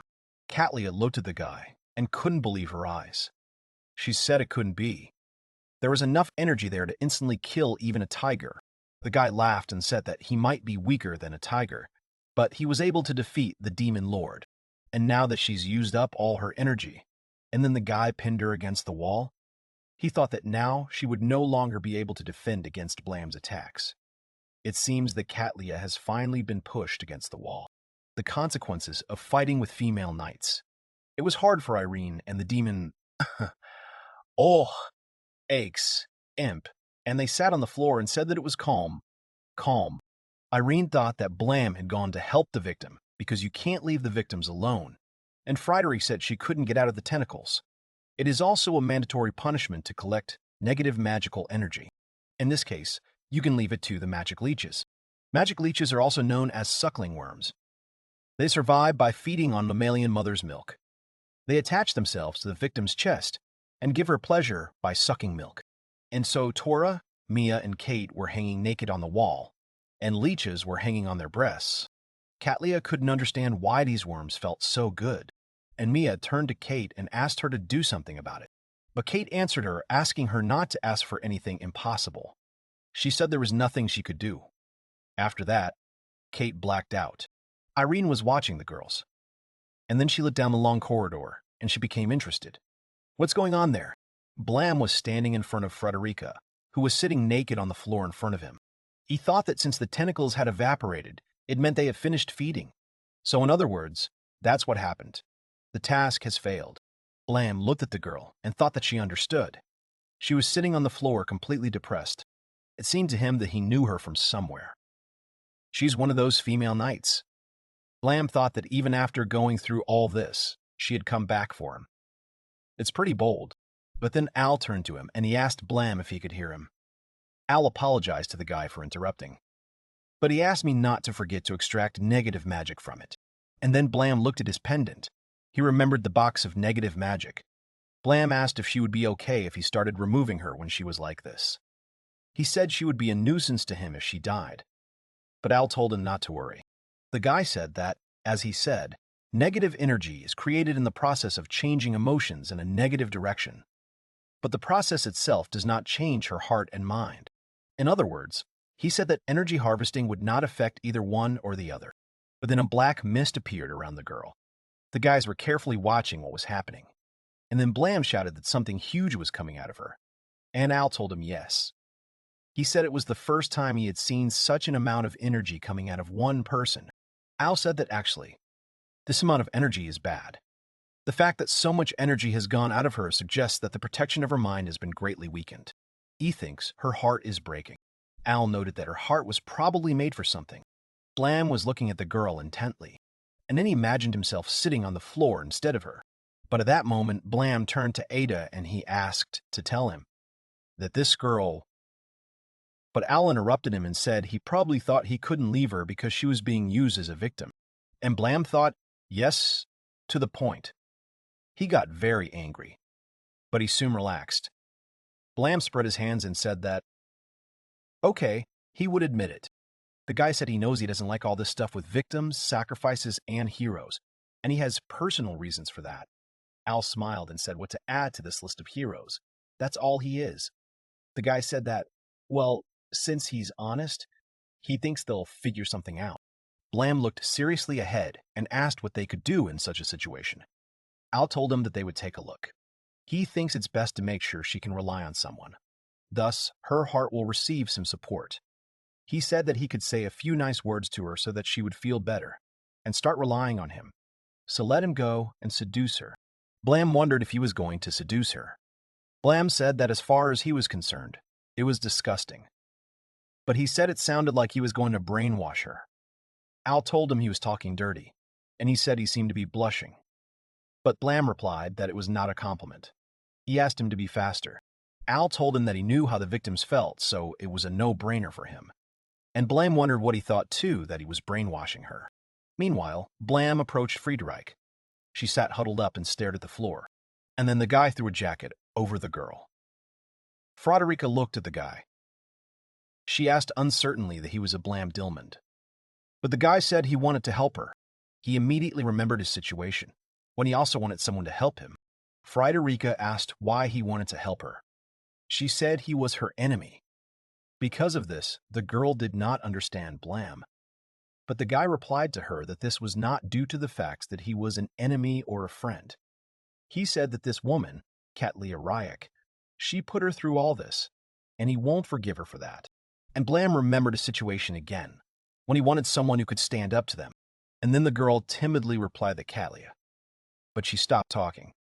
And then Blam said that he might be her enemy, and he thought he wouldn't care who it was. The guy confidently and loudly said that he was her ally. Blam thought he just needed someone to be his ally.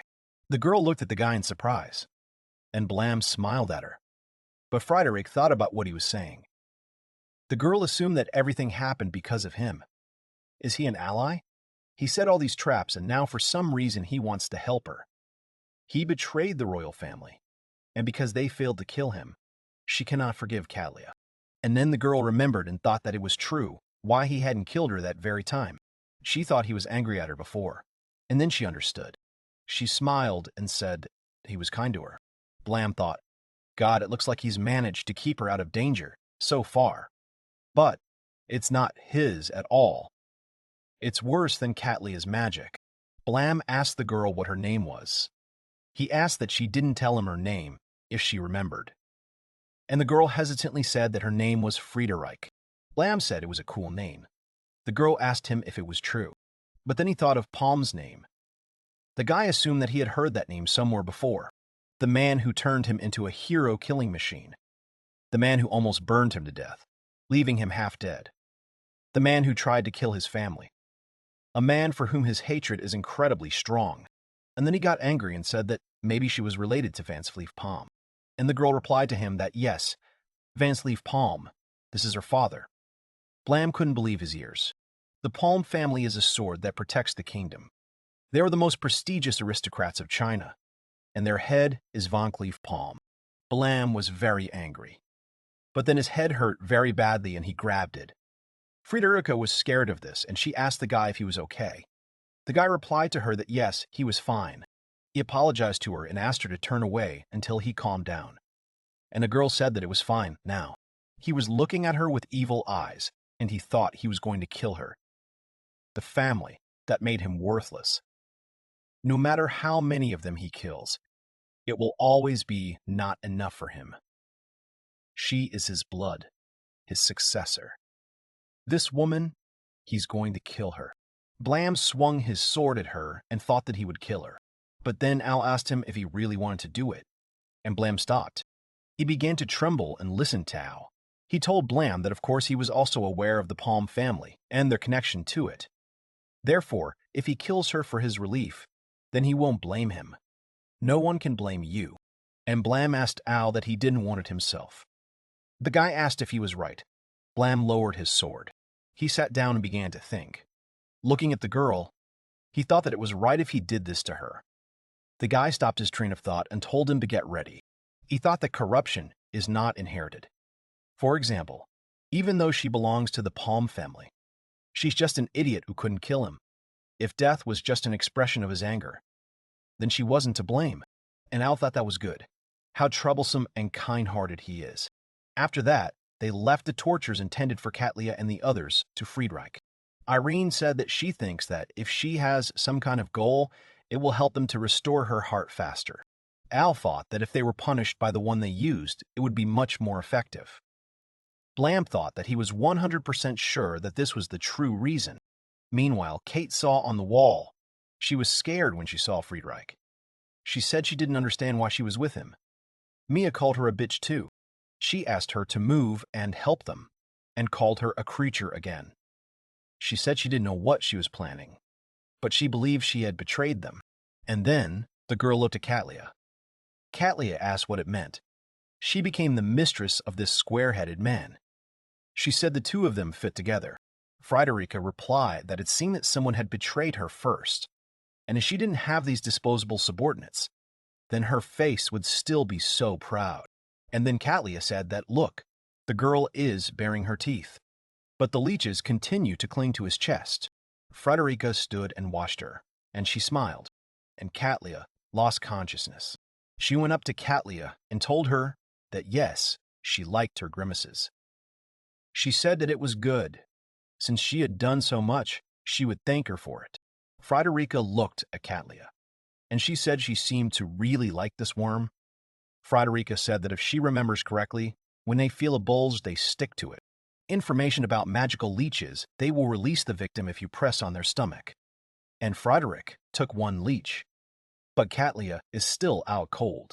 Frederica said that, in that case, let her add another one. Katlia woke up. And Frederic added that there was a bulge in her lower body. And then Katlia screamed and asked her to stop. She begged her. She said that if she did that, she would go crazy.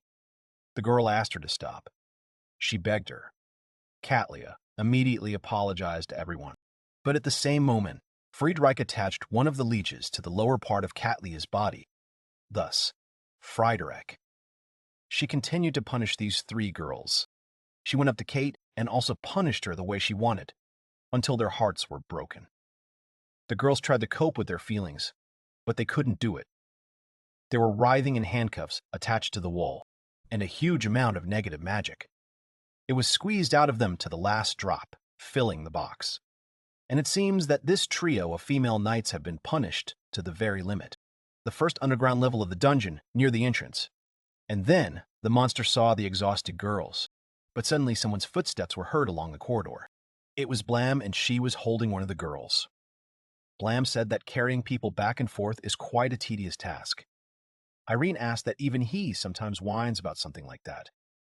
The guy replied to her that he had received an electric charge capable of killing a tiger, according to Katlia, whether she remembers. There would clearly be something wrong with him if he wasn't tired after all this. Irene told him that he said so, but with the coming of night, he would be like a cucumber. Blam replied to her that, well, whether she knows, these are completely different things. He threw me his body to the other girls. Meanwhile, the monster was watching this. The guy said it was great, the cleaning is over. But in any case, he didn't expect Friedrich to go that far. He said she sucked it all out of them. And he remembered how the girl did it. The guy thought that, well, it's okay when people treat those they perceive as an enemy or as evil in this way. And he immediately remembered his situation in the past. Irene looked at him questioningly. However, the guy thought that after this, he thinks that they will just return to the capital. But the problem is only Chope Echoing. Frederica ran up to Blam and asked him what else she could do. He told her to sit down. The guy thought that he had managed to brainwash Friedrich too well. Irene said that, really, he had made her very attached to him, and she was almost like a dog. She wondered what he had said to her that was so flattering. Irene called Blam, but the guy asked her to stop. He said that he dies of shame every time he remembers it. He thought that this brainwashing was just a little improvisation from him, and he thinks that by leaving her alone for a while, she will subside. But if, at the moment when her thoughts come to their senses, she suddenly decides to end her life because of shame and betrayal, then this will definitely gnaw at his conscience. And Blam sighed heavily. He said it couldn't be fixed. He would just ask Al to keep her there forever. And so, the next day, Frederica sat huddled on her bed. Irene said it looked like her sanity had returned, but she seems to be sorry about what happened. Blam agreed with her and said that she was probably very sorry that she had betrayed her comrades. But the girl told him that, no, it wasn't. She said that even if they were partly terrible, she had done such things to them. And yet, they deserved it. That's the only thought she's thinking about. The girl admitted that she doesn't feel guilty at all. She immediately burst into tears and said that she was a bad knight. Blam thought that was it. She feels guilty for not feeling guilty. The guy looked at the girl seriously. It became clear to him that this girl was honest. He thought that she was trying to keep a balance between the sense of justice and the anger of the heart that was inside her. She's an honest, normal person. Blam looked at Al, who nodded back at him. Blam turned to Frederica Palm and told her that he had an offer for her. The girl began to listen to him attentively. Suddenly, the guy asked to become her. Frederic was very surprised by this. Al laughed, and Irene got angry. Frederica was very unsure, and she asked him about what he was saying. The guy replied to her that it was a good offer. He thinks that her return to the kingdom will definitely not get any better. The girl remembered that she had a failed mission and also a betrayal. He also said that besides giving your life for the good of the royal family is not the only way in life. There is a path that will be easier for her to follow, as is the pure and proper way of a knight. Blam thought that even when she was angry or cold-blooded, she never completely surrendered to these feelings. The palm name is too heavy a burden for a normal person like her, who has both good and bad in him. Blam told her that he would not get ahead of himself and directly agree with this, but instead of continuing to serve the kingdom, no one would oppress her there. And Blam and Frederica exchanged glances. The girl started to get off the bed. She thought she was wondering why. She thought she knew she should reject this offer, but why it sounded so charming, and she feels like he's trying to manipulate her, like yesterday. Everything is so clear in her head, and the girl replied to the guy that this is what she wants, and Blam smiled at her. The guy asked if this was what she really wanted. He said that she is not obsessed with any of these feelings. She has a sense of justice, as well as a sense of depravity. And this is the natural balance of man. And when she realizes this, everything becomes easier. He asked her if that wasn't all that was needed. Blam held out his hand to the girl, and Friederike held out her hand in return. She said yes, it was possible, and they shook hands strongly. Friederike turned to Blam and said that his hand was so warm.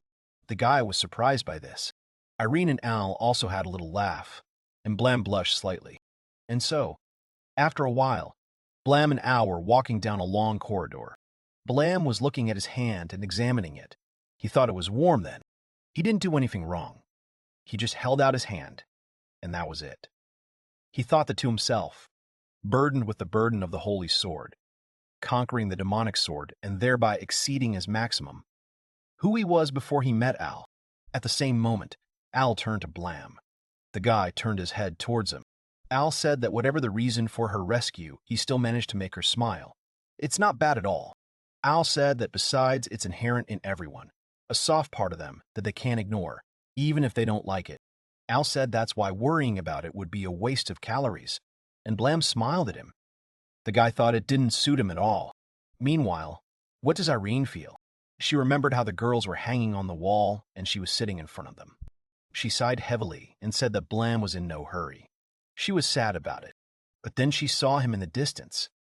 The girl immediately thought that he had returned, but then she stopped herself.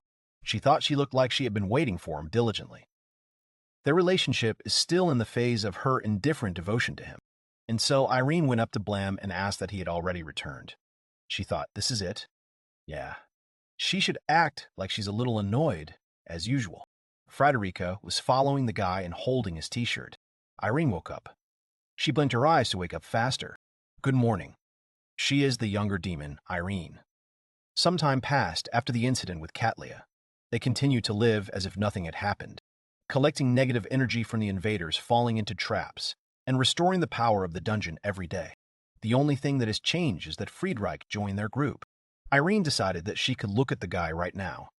The girl doesn't think it's related to that incident with Katlia, but Blam usually sleeps a little more than usual, and the girl looked at how the guy was sleeping.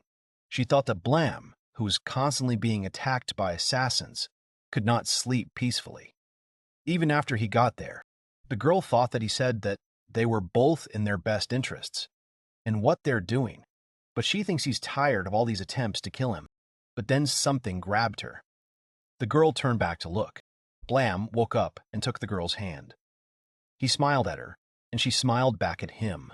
Therefore, despite his sleepless nights, Blam became no less active in the morning, which made her wonder if her body could keep up with him. After a while, the girl left the room and exhaled. She said it was only morning, and her XP was already yellow. But then Irene noticed something. She saw Friederike peeping at her. Irene turned to her and wished her a good morning. Friederike also wished her a good morning in response. It seems that Friederike is also used to their daily routine. Friederike asked the girl how Blam was doing. Is he still asleep? Irene told her that Blam had decided to take another nap. She asked if they had an invasion again. She recently started working with Blam as an assistant, and Friederike told her that she didn't. She said she just wanted to know if he wanted to have breakfast together. But then the girl got excited and told Irene to wait. It's not like that. Let her forget what she said. Not that Irene was jealous, but she convinced her to go with her when Blam was taking a bath. And so they went to the guy taking the bathroom. The girls were completely naked. Friederike asked what he had told her to become his then, and she agreed to it. So it's okay. And then Friederike asked to make her his girlfriend. The guy thought that in general he meant something like, let her become his assistant or let her go over to his side. But he couldn't make her feel any more uncomfortable. Irene turned to Frederica in a whisper and suggested that she try again. The guy thought that besides, there was no problem. It was Irene's idea. And now Blam was already spending time with Frederick. The guy thought that after he realized that she was a virgin, he wanted to wait a bit. But he thought that was wrong of him. Irene turned back to Frederick. She told her that instead of eating breakfast, why didn't she offer him to eat hers? But Frederica hid her face in shame and asked Irene what she was saying. She asked that she was Blam's girlfriend, and Irene laughed a little.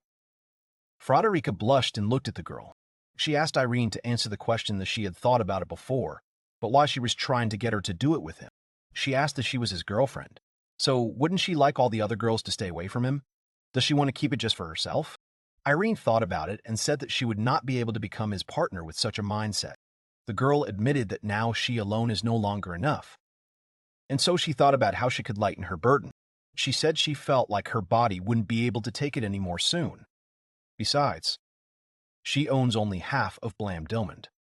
And at the same time, he also owns only half of it. This puzzled Frederick. Irene said that they both decided that they would not be able to master each other completely. So it turned out like this. No matter how much their bodies are drowned in desire, the other half will forever belong to someone else. Besides all this selfishness and lust, Irene smiled and said that that was the end of their relationship. Frederica was surprised by what she heard. She thought about it. But at that moment, Blam came out to them. Frederica immediately became agitated and asked if Blam hadn't been asleep. The guy asked what she was saying about sleep. He scratched his head and said that, well, she knows with the two of them at the door. Sleep is the last thing to think about. Frederica said she didn't fully understand, but she liked what he was getting at. But Irene said it was sarcasm. He meant that they are very loud. Blam said that whatever it was, it looked like it was fate that they woke him up.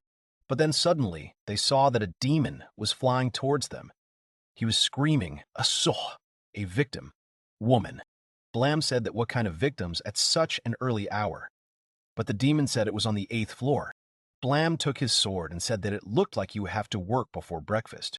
Frederica is amazed at how Blam uses the ability of the sacred sword, the burning blade of light, to warm up his bathroom. And here it is on the 25th floor of the Demon Lord's Labyrinth, in a room with a core. Al held out his hand and asked to come. His master is there. He needs more of his strength. The guy was standing in front of the stove. With the help of core magic, he would be able to increase his strength. But he's doing the same thing that the Demon Lord did to achieve his goals. But then it got hard for the guy. He thought, damn, this time is more difficult than last time. Well, he thinks that because of the amount of magic powers he asked for, he probably got a little greedy. But this is an indispensable condition for creating his paradise. He thought that he would make it. He would definitely make it. And he imagined Beatrice in front of him. He remembered the girl sitting on the window and looking into the distance. Meanwhile, people were standing near the entrance to the maze and shouting.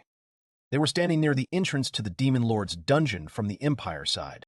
The Demon Lord's underground labyrinth is located on the border between the Kingdom of Kit and the Zavak Empire and has exits in both territories. The first fighter of the Zavak Empire is Roy Harlan, and the 2-4-18-handed swordswoman of the Zavak Empire is Mary Harlan. They were shouting and laughing loudly. At that time, the Javelin Vival pair of the Zavak Empire, whose name was Kiros Rodley, was looking at them. He turned to the boss and told him that he was telling them that it was strange. Roy turned to him and asked what he said about their laughter. Kiros replied that he did not. But he thought that although he was also strange, Roy continued to laugh out loud and said that it was a tradition of the House of Harlan or Wake, their sacred battle ritual. Mary supported him and said that was for sure. A loud growl with mocking laughter, all to humiliate the enemy. That's their style. But Kiros said he wasn't talking about laughing. He's talking about a mission. Roy and Mary stopped laughing and looked at Kairos.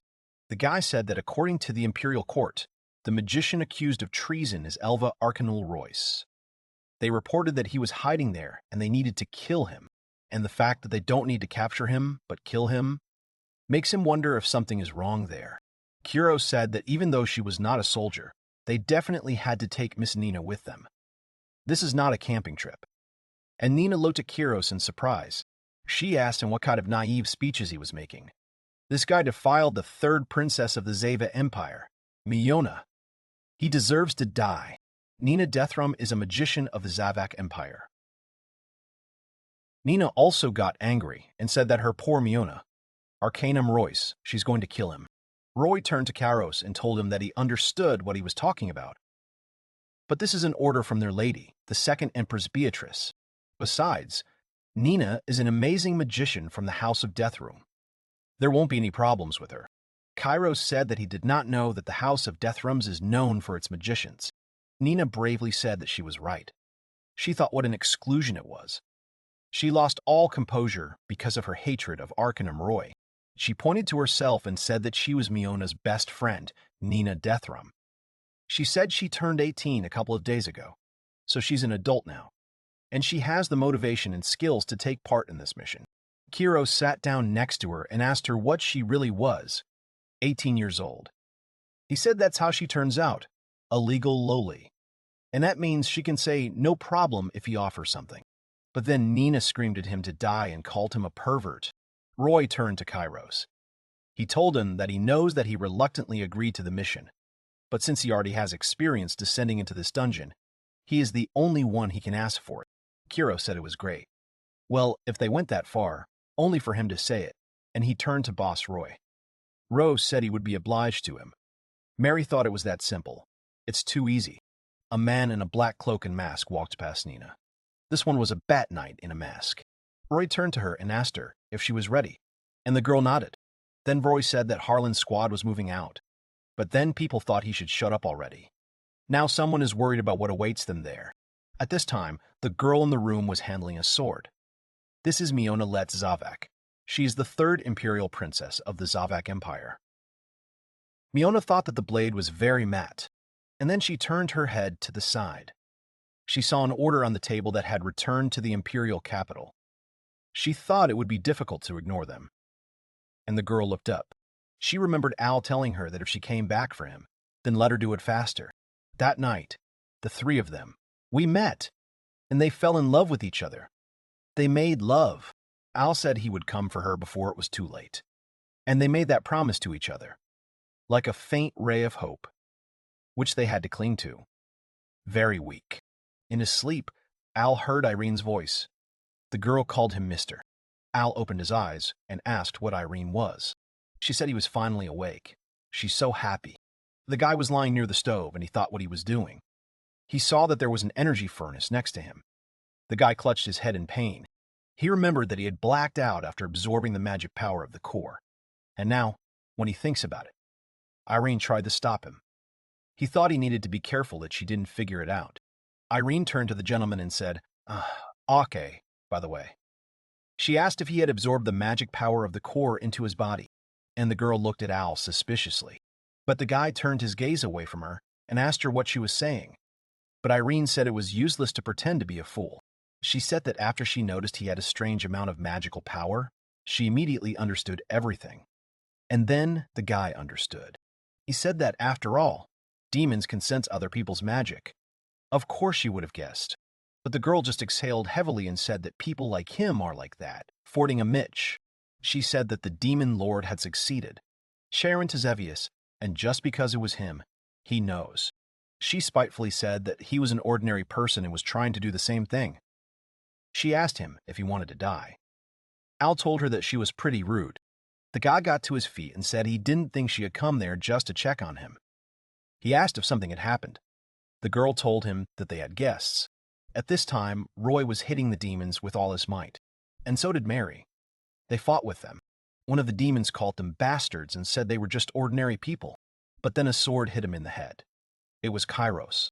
The demon immediately fell to the floor. Kairos said that, as they say, inattention is his main enemy. But at this time, behind his back, another demon was swinging at him. But Kairos noticed it, and he turned to him. At the same moment, he said that it was too obvious, and stabbed the demon fort in his stomach with a sword. But then Kairos heard that he was asked to move over. It was Nina who was talking, conversation, about the crimson flame. Oh, brave fire. May he burn his enemies to the ground. Exile. And the daemon forks and immediately disappeared.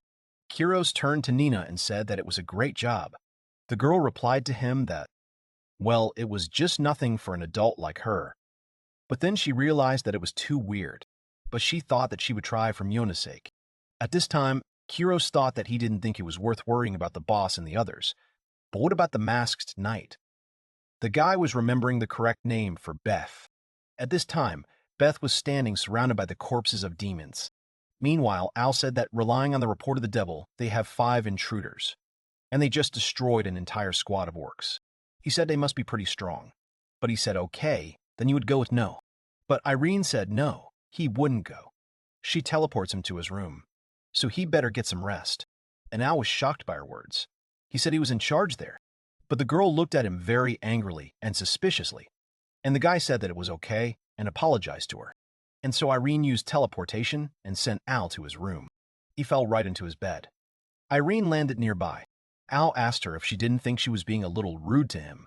He thought that in general it was strange, wasn't he the master there? But Irene told him to shut up and called him an idiot. She said he was an idiot doing juvenile things. So it's okay to put him like this, upside down like the idiot he is. And she called him an idiot again.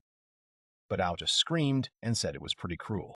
He wondered if she had always behaved like this. Irene came up to him and said that then she would leave to take this belly of gluten to Blam. But she will come and check if he is asleep, so let him obey. And Al told her that it was fine. He thought that she always keeps everything to herself, and sometimes does not show real feelings. And the girl used the teleporter again. The guy lay down on the bed and thought. He said that, well, maybe it's the influence of a soft-hearted one, who knows. Meanwhile, in the conference room, Friederike asked if Arcanum was ill. And Irene told her yes. And Blam called him an idiot. Irene said that, in general, she would go to him after they left. She doesn't know what else he'll do if you don't keep an eye on him. Blam said it was fine and thanked her for it. He said that the fact that he was working so hard on something that he blacked out meant that he was not behaving as usual. Blam thought that he knew that he had started acting strangely recently. Friederike said that in this case they need to change their plan, and Blam agreed with her, saying that it was true. In the end, it all depended on Irene's movements. He said nothing would help them. The guy was sure that it would be a waste of dark magical energy for them, but maybe they would just kill them all. But of course, the fewer corpses, the better. Lum decided that since Al couldn't back them up, he wanted to avoid anything that could go wrong. The girls listened to him attentively. Friederike said that, well, she was his assistant, and she would do whatever he said. She said that, let's say they have Lamia and Naga a couple of floors above. Blam replied to her that yes, they had helped him catch the guys mining magic crystals the other day. And Friederike said that then, she had an idea. The team of intruders passed through the corridors of the dungeon. Kiros, Roy, Mary, and Beth were serious about achieving their main goal. Meanwhile, Nina was walking behind and was sad. Roy noticed this, turned around and asked her if she was okay. He said she started acting strangely after the last rest stop, but Nina was surprised by this and said that she was fine. She's fine, and Roy told her that it was fine then. The girl thought about it and walked in silence, after which she disappeared and ran away from the others. The girl had to leave, and she quickly ran away to a secluded place. The girl saw a suitable corner. She looked around to make sure no one was there. She quickly took off her pants and sat down. The girl immediately felt better, but then she noticed something. A monster stood in front of her and looked at her. But at the same moment, he opened his mouth and the girl was very surprised and scared. This monster came closer to her, right to her bottom. The girl did not understand what was happening. The monster buried his face between her legs, and the girl blushed very much. She couldn't hold back her fluids, and they started pouring out. After that, she thought she was going to kill him. Naf Lil, kill Elva Arcanum Royce, no matter what. She doesn't even really know who to be mad at, so she decided to direct all her anger at Al. But the fact is that this Democrat monster was created by Al so that the dungeon would not be filled with intruders, which means that her anger was directed at the right person, even though she did not know it. Meanwhile, the intruders continued to move through the dungeon. Kairos thought that the stairs would be at the end of this hall, but then they heard someone in front of them ordering them to stop. It was Blam, who told the guys, pointing his sword at them, that he was very sorry, but the way was closed. And if they want to continue, then they can only do it over his dead body. Kiros was surprised and said that it was a man. Roy said it didn't look like he was there to get the crystals. Mary told them that if she guessed correctly, then he was the keeper of the dungeon, whether she was right. Blam replied to her that something like that. He said he didn't know where they came from and he didn't really care. But that's his job, so he's going to have to stop them from moving forward. Kiros asked his boss what they would do, and Roy thought about it. Blam realized that this huge guy was their leader. Roy told him that no matter who he was, they had a mission. So there's only one thing they can do. But first he asked what the guy's name was, and he told him that his name was Blam Dilmond. Everyone was surprised by what they heard. Meanwhile, Frederica was standing behind the wall, who heard everything. Roy said he wasn't warned there would be a hero there. Blam said that if he didn't believe him, then he could show him his special skill. And the guy immediately raised his sword up. Everyone else was blinded by the bright light from the sword. Meanwhile, Frederica did not wait long, and she ran towards the intruders. Roy said that so vividly. Really, it's the power of the legendary sacred sword. Mary said it looked like he wasn't bluffing. Kiro said, "Come on, he must be joking." Everyone turned back, and there they saw Frederica take Nina hostage, holding a sword near her throat. Frederica demanded that no one move. She said that if they even flinched, then she would not be able to guarantee her safety. Nina was very scared of this, and tears began to appear in her eyes. Everyone was standing and not even moving. Blam and Frederica looked at each other and smiled. Frederica thought the distraction plan was a decoy. Who would have thought that Blam and she would use the same plan that she used on him? Even though it didn't work on him then, the girl noted that this time the bait is simply of the highest class. She didn't know it would work. Kiros said, "Damn." He caught them, and they even took a hostage. He said that real heroes don't act like that. Blam immediately asked which hero he was talking about. The guy laughed. The guy said that he did not remember that he agreed with this title at all. Oh well, the real fun is about to begin. And then demons began to appear around the intruders. Roy said that the Nagas and Lamayas, they are completely surrounded. The head of the Nagwarpen mission's Hell clan said they would take care of them, but she hoped they would not forget their promises. Lamia Farp, Innis, the head of the class, said she didn't like the idea of working with the Nagas, but she thought there were some great guys there. Some time ago, the guys started discussing the plan. Frederica said that, simply put, they would need to create a trap from which they would not be able to escape, if she understood correctly. Hale said that means if they manage to capture them, they will give them to them as a reward. Inna said they must be very strong if they manage to deal with the orcs. Hale said that the Nagas want to taste human souls. Inna said the Lamias want to enjoy being around one of them. Frederica took advantage of their nature to get their help and surround the intruders.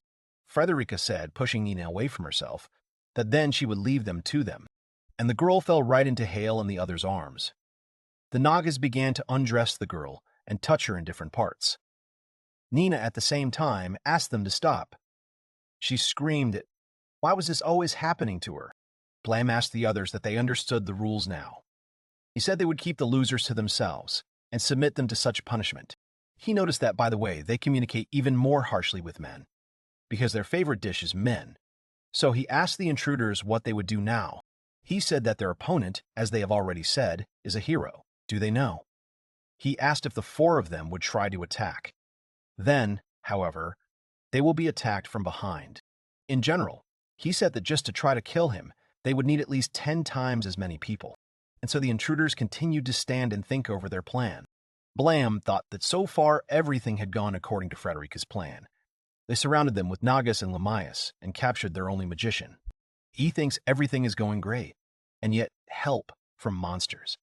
It's incredible that a girl of such noble birth would come up with such a good idea, not to mention the satisfied smirk on her face. He thought that she was completely on their side now. Roy was looking at Blam with an angry face. Roy turned to Beth and said he was leaving the girl behind them for her. He said they didn't know how strong she was, so he asked her to be careful. And Beth turned to him and nodded. And now Frederica and Beth have already put their weapons in front of them. They looked at each other with disdain. Roy called out to everyone else. Fwork, Kairos, Mary. He said they wouldn't take care of it. If he's really a hero, then what he said earlier wasn't arrogance, he's serious. And he remembered the words of Blam, who said that in general, just to try to kill him, they need at least 10 times as many people. Roy shouted and demanded of them that they should not dare to make mistakes. Mary shouted that yes. Well, they can't leave their sweet loli. And then Roy shouted, huh.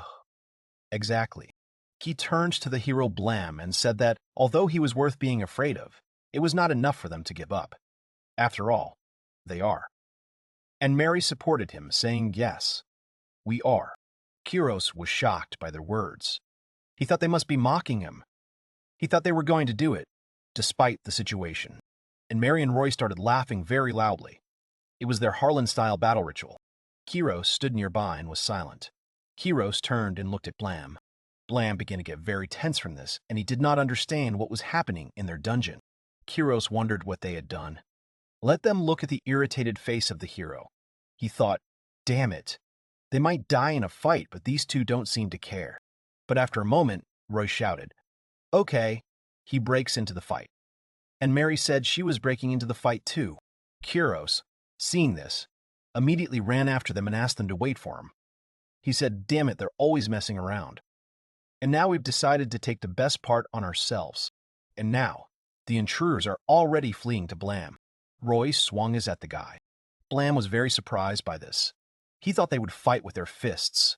He thinks this guy Roy Harlan is a fistfighter. A fistfighter is someone who uses an imperial form of martial arts called fist martial arts, which are specialized in bare, handed combat. That means they came from the Empire. The guys understood that these guests had come for Al. Now that Blam thought about it, despite his appearance, he may also be a fist fighter. In hand-to-hand combat, he may even be better than Natarak. But then the guy noticed that he was going to get hit soon. And the guy was able to defend himself from Mary. He thought it was Mary Harlan. Besides the fact that she wields 2 swords, it is quite difficult to follow the movements of her legs. It's pretty frustrating. That must be what she's hoping for with such a ridiculous outfit.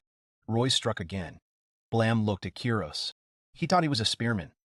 He knows how to deal with them, and he is well versed in combat. But his movements are no match for those two. Blam kicked Kiros in the stomach. The guy fell to his feet. Blam thought he was going to be the first, and he swung his foot at the guy. Roy immediately called out to Mary, and the girl shouted yes, but Blam thought it wouldn't work. She won't make it. Mary lifts her skirt and tries to distract her opponent from the battle. What she did was so strange that no one could even think about it during the battle. But that's why it works. The more someone gets used to the battles, the stronger the logic of the battle becomes. And doing something unrelated to the battle leads to distraction. And it blurs the opponent's determination. Blam stopped his foot without hitting the Kairos. Mary stood and smiled at the guy. He was in shock. He thought she was using the skirt as a cover. And at the same moment, Mary pointed her sword at the guy. He stopped a few centimeters from the throat. Blam then jumped back a few steps. He said the girl had black underwear, which means she has good taste. The guy thought that yes, she had fooled him well. Mary Harlan is a pretty perceptive girl. Mary told him, addressing him as a hero, that it was not necessary to say it out loud. Chiros turned to the two and apologized to them. He said he was fine. Meanwhile, Blam thought that the battle was not going badly. Roy laughed out loud and said that he was really nothing. Blam thought they were strong enough for him to kill them simply because of a defensive reflex. But if he does, then Frederica's whole plan will go down the drain. Therefore, he will just continue to adapt to their fighting style. He drew attention to the girl and thought that the mysterious masked knight had really given her the opportunity to show herself. At that time, Al was secretly watching the fight. Frederica swung her weapon at Beth, but she managed to dodge. The girl started attacking again, but Beth managed to jump up and not get hit. She thought it was rather unpleasant. She dodges all her attacks. But at the same time, I haven't made any myself yet. Frederica realized that she was giving into it. The girls looked at each other. They pointed their swords forward. Frederica thought that, but it was strange. If she thinks she can beat her, then why doesn't she start attacking? Blam is fighting furiously with her friends. They definitely need her help. Suddenly Beth turned away from Frederica, and she went the other way. This angered Frederica. She thought that meant she wasn't even worth her attention. and she immediately swung at Beth and shouted at her not to think that she would be able to ignore her all the time. The girl was able to strike, but Beth seemed to feel where she was going to hit, and she was able to defend herself. Frederica was very surprised by this. She thought that even without looking in her direction, she was able to deflect the blow. This can't be happening. The girls stood like that for a while. Blam looked at them. He thought it looked like Frederica was having a hard time right now, but he knew she wasn't that weak. After all, she is from Palms, and a relatively average fighter. She is quite strong. This means that the masked knight is also quite strong. Well, at least from what he sees, she's a cut above average. He thought that she was probably stronger than the three of them, but anyway, he didn't have time to fool around with them, and he looked at Roy, Kiros, and Mary. Blam turned to the intruders and apologized to them, saying that he would have to end it all with the last blow. Kairos asked what he had said about the last blow. He said, "Come on, it can't be true." Roy shouted at Mary and Kiros and ordered them to split up. Blam told them that they were doing everything too slowly. He used magic and told the light to shine and pierce, and he applied a light blow, allowing speed. At the same moment, a blinding blow flashed. Everything was shining brightly was light. Blam said that he managed to defeat them with just a light blow of destructive speed. They probably won't be able to move for a while. Mary, Kiros, and Roy lay motionless on the ground. Blam said that, but he hoped they wouldn't die of it there. He turned to Hale and Innes and said that, well, he was leaving them to them. He asked them not to devour the guys right now. The girls immediately exchanged glances with each other and smiled. Hale shouted for them all to gather. She said they wouldn't let these Lamias overpower them, and Innes shouted that they were too. Let them show these magicians who is the best there. At the same moment, Beth struck at Frederica, and she thought that she had finally decided to counterattack. But she is insanely strong. Beth looked at Frederica. Frederica thought that, no, she was not only strong, she was also very fast. She understood that she saw no way to defeat her. Beth stood in front of Frederica, and she thought she was going to kill her. The girls looked at each other. Suddenly, voices were heard asking what was going on there. They shouted and said that they were naked. Let them be more gentle. And the girls turned on the demons with the intruders. Beth laughed and said that was how they really managed to deal with them. Frederica was very surprised by this and thought that this was how she was talking. And yet she's so calm, not to mention the voice. So it's really a woman. Beth said that, well, if things had turned out differently, they wouldn't have had any fun at all. Blam said that then they would switch. She will say that they are invincible there. But then Beth took off her mask and said, of course not. This was exactly what she had been waiting for all this time. Al was watching the scene intently. Meanwhile, Irene returned to Al's room and she took away the tool from him to watch Blam. Al was very surprised by this. Irene turned to the guy and asked him to stop. She said that he also knows that Isha's mirror is wasting his magical powers. She said that if he continued, she would knock him out herself. The guy grinned and turned to Irene, asking her to give him a couple more minutes. He said that things were getting more interesting there. The masked knight had almost revealed her identity. Irene glared at the guy. She apologized to Al and left. The guy lay back down on his bed. He thought that the fight had already calmed down, so he thinks that Blam will deal with the rest. If Frederica was in real danger, he would use teleportation to get there, but it seems there is no need for that anymore. He introduced Blam and thought that he seemed to be on fire quite a lot. Apparently, he likes Frederica more than he thought. The guy closed his eyes and thought that now he also has things to do. He introduced the girls and thought that for the sake of those he loves, namely Mion and Beatrice, the Harlan group is surrounded by a wall of soft bodies. Roy was lying on the floor and shouting that what the hell had she climbed on top of them for. At this time, Hale asked Kairos to give them their letters already and quickly. Kairos thought that yes, it looked like he was dead. At this time, Blam asked the knight's girlfriend what she had said, that she had been waiting for this, and the girl answered him that yes. She meant that such a chance is very rare. A chance to fight the hero, Blam. Frederica said that maybe it was true, but why was she undressing? Beth started taking off her pants and said that, well, it's very hard to move in her clothes. She said she wants to fight with all the strength she has. Frederica remembered how she fought with her, and thought that she was saying that it was very difficult for her to move. Blam turned to Beth at that time and said that it was an honor to hear about it from such a beautiful girl like her. He said that the way she said it sounded like it was also a reason for her to leave her buddies. Beth looked at the guy in surprise and asked what he said. That was the reason to quit. The girl thought about it. She realized that if she had defeated her faster, then she would have been able to regroup with them, and then they would have already fought with Blam. The thought had just dawned on her. And the girl said yes. Now she understood what he meant. She said yes, that's right. That's how it was supposed to work out. She immediately folded her hands in front of her and, turning to Roy, Mary, and Kairos, apologized to them. She told them to rest in peace. Blam thought about what was wrong with her. The girl sighed heavily. She said she was so terrible. It's just that her desires tend to capture her, and she loses what's going on around her. It was only now that she realized that she shouldn't have done something like that. But her nightly blood begins to run faster and boil, and she's losing control of it. At this time, Al abruptly opened his eyes. He started tossing and turning in bed and thinking that it was bad. He's so curious about who is hiding under the knight's mask that he cannot sleep. Irene asked him to finally rest. He thought that if there was that fist fighter among them, then it means that they are from the Empire. And he thinks he's already seen the abilities they've used. But he was wondering who the knight was. Al was a magician of the Empire's court before he came to the dungeon. At this time, Beth took off her clothes. She started to warm up and said she was fine. She finished undressing. She apologized for the wait. Well, they can get down to business. Blam was already very angry. Beth took her sword and prepared for battle. Blam turned to Frederica and asked her to step back. The girl agreed with him. Beth asked him if he was really going to fight her one-on-one. She said it was great, very good. She shouted that she was attacking then. She began to actively use her sword. Blam was shocked by this. The girl handled the weapon deftly. The guy was very surprised by the speed. Frederica looked closely at how Blam could dodge the sword. She thought that she was so fast that even Blam couldn't do anything. The guy barely managed to dodge. He thought that she was trying to exhaust him with her speed and continuous attacks. Blam found that it was really difficult to work with her. But if she wanted to kill him, then she would have to try.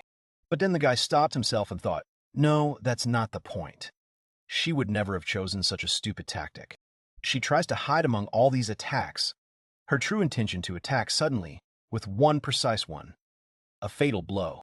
Despite the power of the girl, Blam was able to reflect it, and this surprised the girl very much. She stepped back a little. The girl turned to Blam and said that he was really not like everyone else. The guy thought that after this, she would get a little tired. But it seems that she still has a lot of energy, and if he doesn't kill her, she'll kill him. The guy thought about it. He realized that this was how it had turned out. That's her plan. He knew it was his fault. He turned his thoughts to Frederica and told her that he did not want to disrupt her plan. But he would have to kill her. At that time, Al was lying in bed and thought that he couldn't remember in any way. Were there such swordsmen in the Empire? He realized that he should have at least heard about them, about their skills and abilities. But as far as he knows, there were no such skilled swordsmen except Beatrice. And then the guy abruptly got up from the bed. He was very scared that it was her. The guy thought he remembered that fistfighter and the girl in the dress. They are the leaders of Beatrice's personal security detail. He wondered why he hadn't noticed it before. It looked too absurd to think so. But this woman is capable of anything.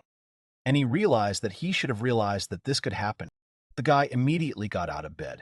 He thought, damn it, he has a very bad feeling about this. But then Irene noticed it. The guy said that if there is no path in front of him, achieve what he wants.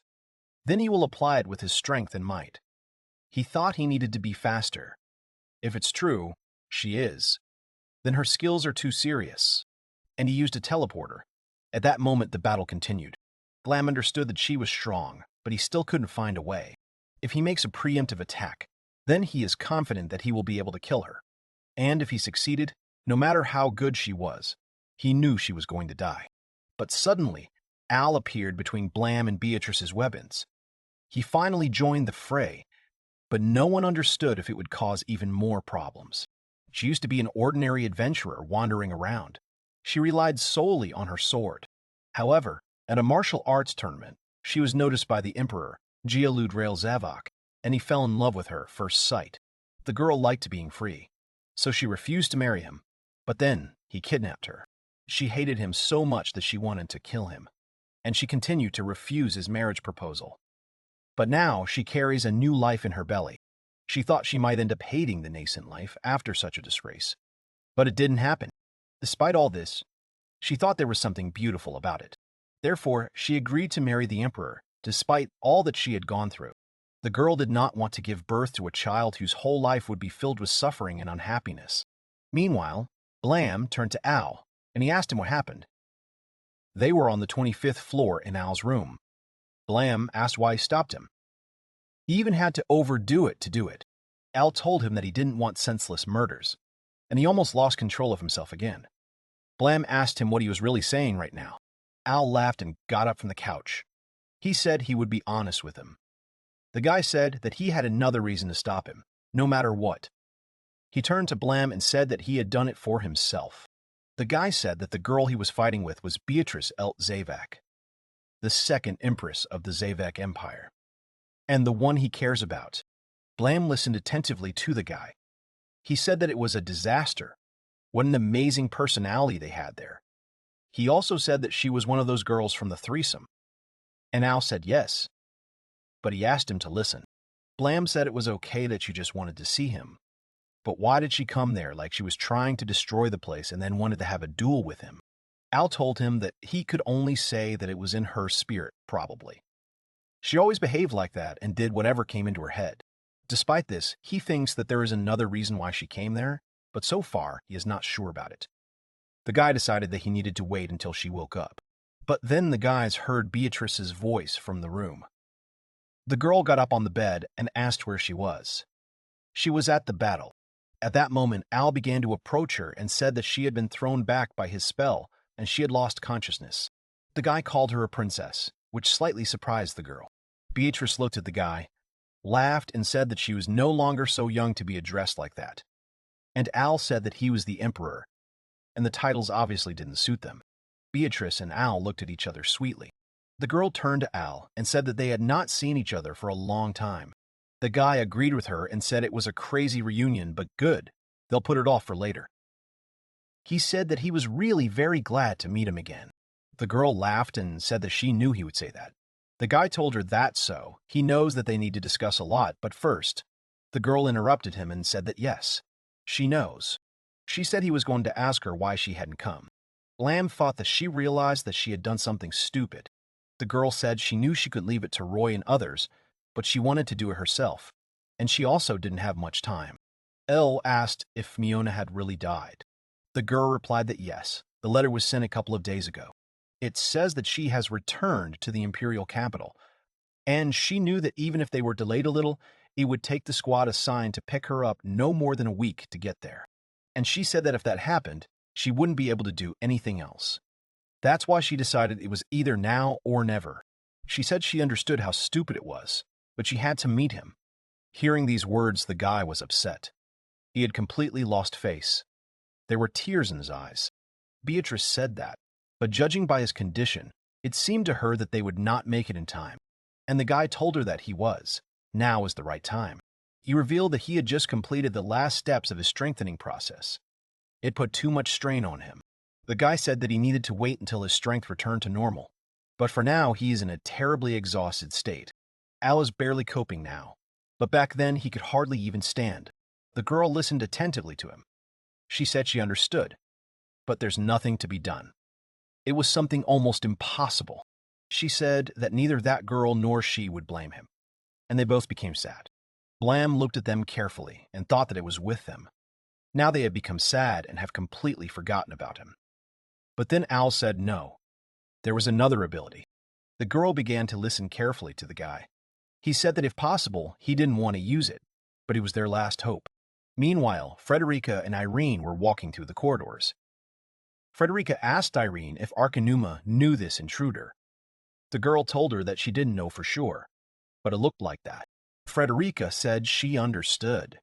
She said she was then wondering why he had told her recently not to worry about intruders. He said that they had killed the orcs after all. Now they needed to get some magic power to make up for them. The girl asked if he didn't mind if he collected energy from her friends. The intruders who were trapped were screaming and begging them to stop already. But Hale and Anissa told them to give more. They were wondering who would be next. Irene lowered her eyes and asked him if she understood. She said the gentleman was a pervert. He is the very understanding of lust and debauchery. She called him a king, but no, he's a master of lust. Well, it's not even surprising to him that he won't hold back against the allies of someone he knows. Irene said that, well, she chose to work for such a pervert. She should have gotten used to it by now. Frederica said that, yes, she understood that she would still have to get her hands dirty when she was given the task to protect this place. But she just wanted to get her opinion, as the eldest. Irene was surprised and thought that she had said that she was the eldest. She realized that it was as expected from Frederica. She liked her way of thinking. Irene said she needed her to work even harder now, so that her older sister wouldn't have to work so hard. Frederica was very surprised by this. At this time, Elle and Blam met near the throne. Al turned to Blam and said they needed to talk urgently. All will finally open up to Blam. The guys looked at each other seriously for a while. Al turned to Blam and started telling him. He said he was going to give him a terrible assignment. He will have to go through many dangers and become a tool once again, and he knows that she despises it. Al said it was all for his selfish desires. Al immediately looked down at the floor. He told Blam that not only would he have to risk his own life, but he would also have to take other people's lives, something he had been trying to avoid for so long. Al clenched his hands into a fist. But Al said that, however, despite that, he has no choice but to ask him for something. The guy turned to Blam. He said he had a request for him, and Blam agreed. Al smiled immediately after his words. Al told him to wait. He hasn't even explained anything yet. But Blam repeated again that he agreed. And now he asked Al to tell him what he agreed to. Al looked at Blam and told the guy that he needed to take this seriously. He's not in a position to say that, but he shouldn't agree so easily. Al timidly said that he was going to ask him for something terribly shameless. So, he wants him to listen and think well. Blam said he had thought about it before. The guy spread his hands and said that, well, with that expression on his face, the devil could guess what was going on. Blam turned to Al and asked him to listen. He told him not to think that he was fulfilling his request just because they were friends. He said that what binds them together is not blind faith, and influence and profit. Al thought about it. Blam said that, in other words, they don't help each other for free. Their relationship is based on mutual cooperation to benefit each other. Al listened to the guy and said he was right. They've always done that. Al said that is, he's trying to add it to his credit so that he can return his favor. And Blam told him that it was true. He said there was no selfless act. Al said that, but still, Blam asked him to think so. He said they were no longer just friends or allies. The guy pointed his finger at Al and said that he was the master of the dungeon, which means that he is the boss, and he is his subordinate. And he should no longer ask him for a favor, but give orders. Blam asked that there were no complaints, but then Al thought about it and stopped himself. He thought he could feel Blam leading him by the nose. It was him. Blam turned back to Al. He took him by the jacket and said that if he wanted to shine a light on him in detail, then he was ready to listen. But no more than that. Blam said that he realized from the very beginning that he had come to him with a task and was already ready for it. He's just a hunting dog waiting for a command. The guy said that if he waited too long, he would start biting, and Blam warned him to be careful. Blam smiled slightly at Al. Al looked into his eyes, but then he smiled at him too. They laughed. Blam said he was crazy. Al asked what the threat was. Blam replied to him that it was rude. Does he know that it is difficult to find such a reliable dog? He should be grateful. And Al told him that yes, it was not even clear who their master was. The guys smiled at each other. Blam asked me to tell him about the details. He said that even a dog like that needs prey. Al said that his dear girlfriend, who is also Beatrice's daughter, got into the hellish conflicts of the Empire and is now being hunted. Blam said he wanted to turn the dungeon into a paradise for people who have nowhere to go, for their sake. Blam stopped and said that it turns out that that girl was fighting with him one-on-one while her daughter was in danger, and he called her crazy. Al told him that, well, that's how she is, and he laughed. Blam said no. There must be a limit to such recklessness. He turned away from Al and said that whatever it was, he had heard enough. Now it's his turn. Al looked at the guy questioningly. Blam sat down on his knee in front of Al and told him to order him and called him master. Blam said that he would go there instead of him. as he had not fully recovered yet. He will steal whatever he wants. He asked me to tell him about my desires. Al thought about it. He said, okay then. He orders him, his right hand, the beautiful princess Mionolet Savak. He ordered her to be kidnapped and brought to him. Al said she was more than worthy to be his wife. Blam smiled and said that it was convenient for him to be his demon lord. Meanwhile, Frederica Palm was writing a report on the status of violators. The first case is Nina Deathrum. She thought that monsters and people who are not on their side are evil. After that, she was played with by those whom she considered evil, and she felt pleasure. Her heart was broken. The extraction of negative magical energy was successful. The second case is Mary Harlan. She read out an excerpt from the Harlan Hyman Dash Emis, let him laugh. Let him trample on them and laugh. And if he is trample, then let him laugh even harder. Laughter is a trump card that will whitewash against everything. So let him laugh without consequences. Let him laugh incessantly. Mary managed to withstand the shame and torture they put her through by relying on the family anthem. But thanks to Irene's tickling, she stopped laughing of her own free will and her support fell. And after her protection fell, she could no longer endure the torture of Nag and Irene. And her heart was shattered. The extraction of negative magical energy was successful. The third case is Kiros Rodley. They got everything they needed out of him, and they didn't even have to move on to something more serious. She feels a little sorry for this guy. The extraction of negative magical energy was successful. The fourth case is Roy Harlan. They didn't expect him to satisfy all the Lamias. And if Irene hadn't asked Blam for help, she doesn't even know what would have happened. The extraction of negative magical energy was unsuccessful. After that, they brought them to Beatrice. Roy and Mary bowed to the girl. Blam said that, so they gathered them all to help them kidnap the imperial princess. After a while, they all gathered around the table and started discussing what was going on. Kiros was very surprised and asked that Beth was actually Her Majesty Beatrice. Nina was also surprised and asked if what she said about killing Elva Arcanum Royce was a lie. Their true goal was to save Mioneles Vok. The guy thought that he had forgotten to tell Frederica about it. Beatrice apologized to the two of them and said that if anyone found out about it, it would be pretty bad. That's why she only told Roy and Mary. Kiros turned to his boss and asked him what he thought about it. He said that maybe he didn't say something like that. You can only find out from him. To make him go all the way to the border with him, he asked that, so how the hell did it end up this way? Kiros started screaming. Damn it.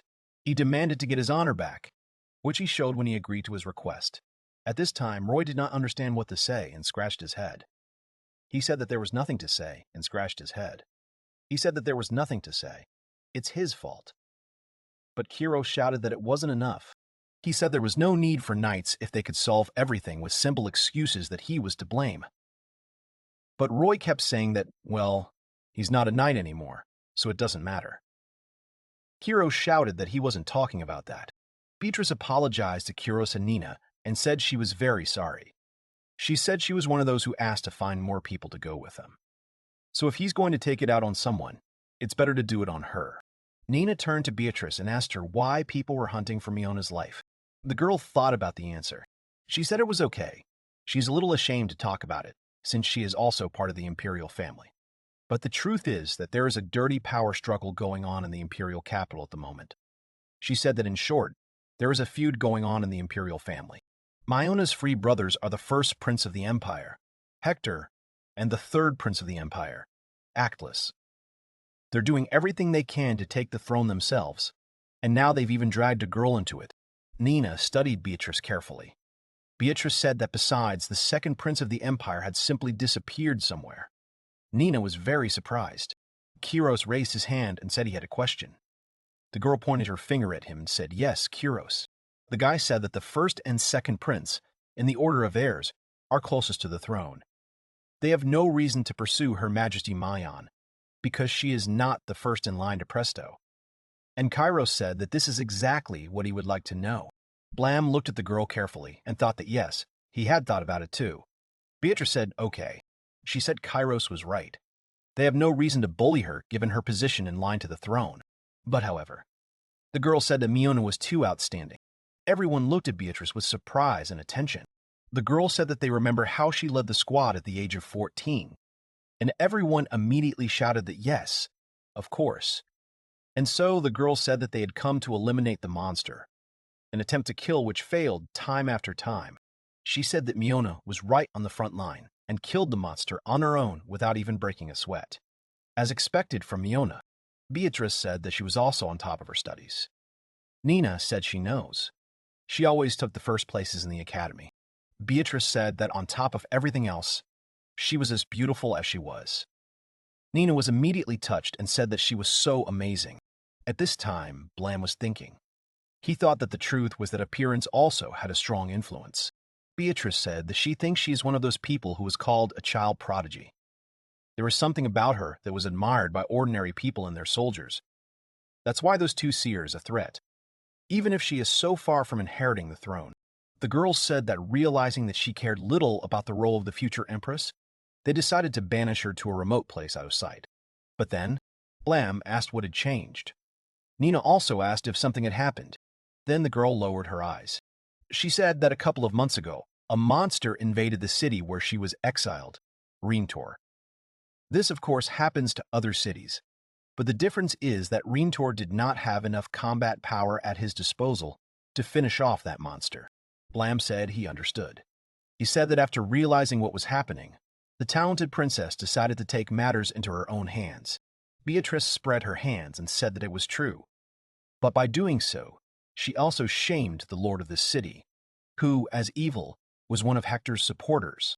She said that he immediately told him about Miona's actions, and how she saved people, and how she led those soldiers.